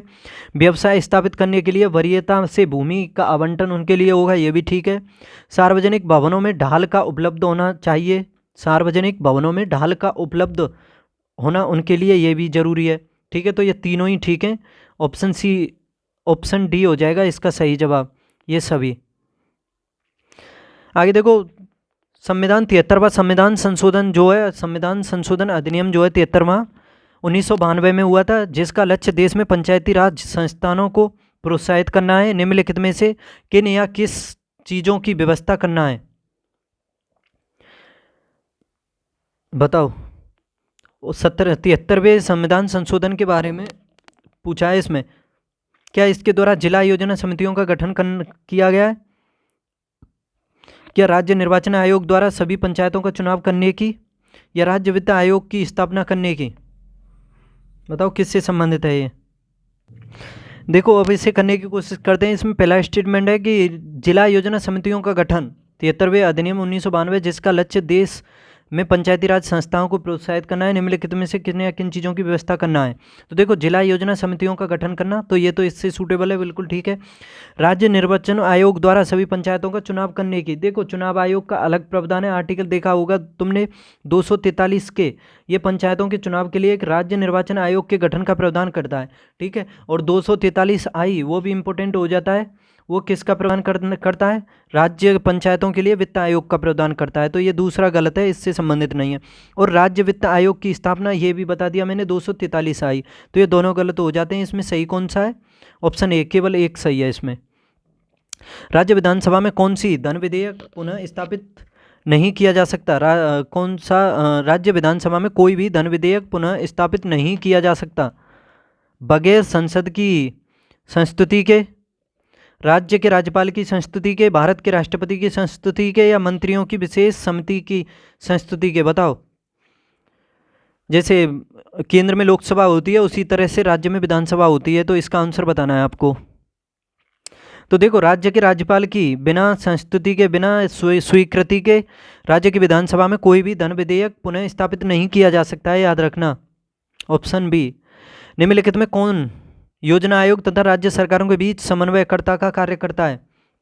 योजना आयोग और राज्य सरकारों के बीच समन्वय कौन करता है?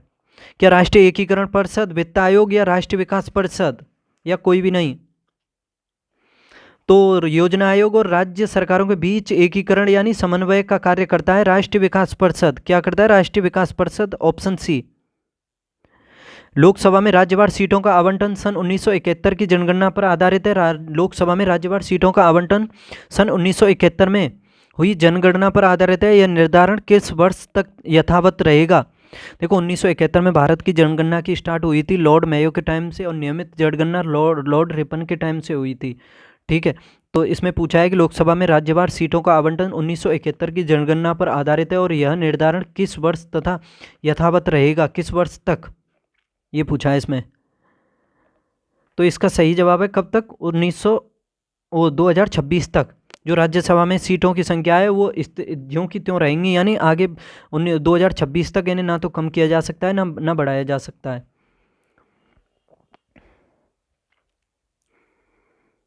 आगे देखो, स्टेट बैंक ऑफ इंडिया का राष्ट्रीयकरण कब किया गया, स्टेट बैंक ऑफ इंडिया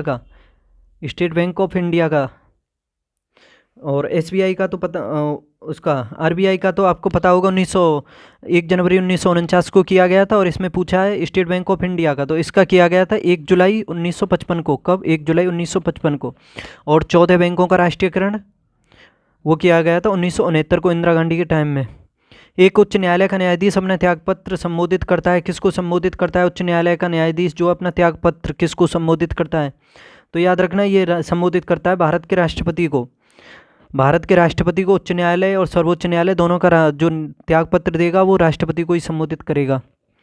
आगे देखो, सर्वोत्तम कोटि का संगमरमर मिलता है, कहाँ से मिलता है सर्वोत्तम कोटि का संगमरमर, ये तो इजी क्वेश्चन है, काफ़ी पढ़ा भी होगा। मकराना, जो राजस्थान का मकराना है वहाँ से मिलता है सर्वोत्तम उच्च कोटि का संगमरमर।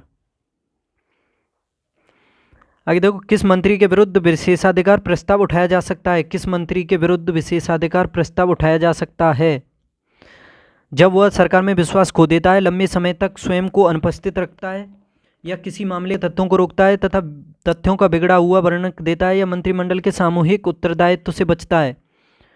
बताओ, क्वेश्चन नंबर 73। तो इसका सही जवाब हो जाता है ऑप्शन सी, किसी मामले के तथ्यों को रोकता है या तथ्यों का बिगड़ा हुआ वर्णन देता है तो उसके खिलाफ विशेषाधिकार प्रस्ताव उठाया जा सकता है। उत्तर प्रदेश को 4 छोटे प्रदेशों में बांटने का प्रस्ताव उत्तर प्रदेश विधानसभा में कब पारित हुआ था, उत्तर प्रदेश को 4 छोटे प्रदेशों में बांटने का प्रस्ताव कब पारित हुआ था, तो याद रखना ये पारित हुआ था 21/11/2011 को। कब, 21 नवंबर 2011 को ये 4 प्रदेशों में बांटने का प्रस्ताव पारित हुआ था उत्तर प्रदेश को 4 छोटे राज्यों में। एक सेकेंड, और ये 4 राज्य भी बता दूं आपको, ये जो 4 राज्य थे ना छोटे जिन्हें बांटने का प्रस्ताव पारित हुआ था, ये था पूर्वांचल, एक बुंदेलखंड, एक अवध क्षेत्र और एक पश्चिमी क्षेत्र। इसमें ये बांटने का प्रस्ताव मंजूर हुआ था 21 नवंबर 2011 को। विधानसभा के सदस्यों की निरर्हताओं से संबंधित प्रश्नों पर अंतिम विनिश्चय किसके द्वारा किया जाता है, विधानसभा के सदस्यों की निरर्हताओं से संबंधित प्रश्नों पर अंतिम विनिश्चय किसके द्वारा किया जाता है, बताओ। विधानसभा के सदस्यों की निरर्हता से संबंधित प्रश्नों पर अंतिम विनिश्चय किसके द्वारा किया जाता है, तो इसका सही जवाब है राज्यपाल द्वारा। किसके द्वारा, राज्यपाल द्वारा। ऑप्शन बी सही हो जाता है इसका, ऑप्शन बी। विधानसभा के सदस्यों की निरर्हता से संबंधित कोई भी प्रश्न उपस्थित होता है तो राज्यपाल निर्वाचन आयोग की राय के अनुसार निर्णय देता है। इसमें राय लेता है निर्वाचन आयोग की, याद रखना, कि संबंधित सदस्य जो है निरर्हताओं से ग्रसित है या नहीं है, इसका भी वो फैसला करता है। राज्यपाल का निर्णय अंतिम रहता है और किसी भी न्यायालय में प्रश्नगत नहीं किया जा सकता। यानी जो इसका निरर्हताओं से संबंधित राज्यपाल का जो निर्णय होता है वो निश्चित रहता है, उसके खिलाफ न्यायालय में नहीं जा सकता है, याद रखना।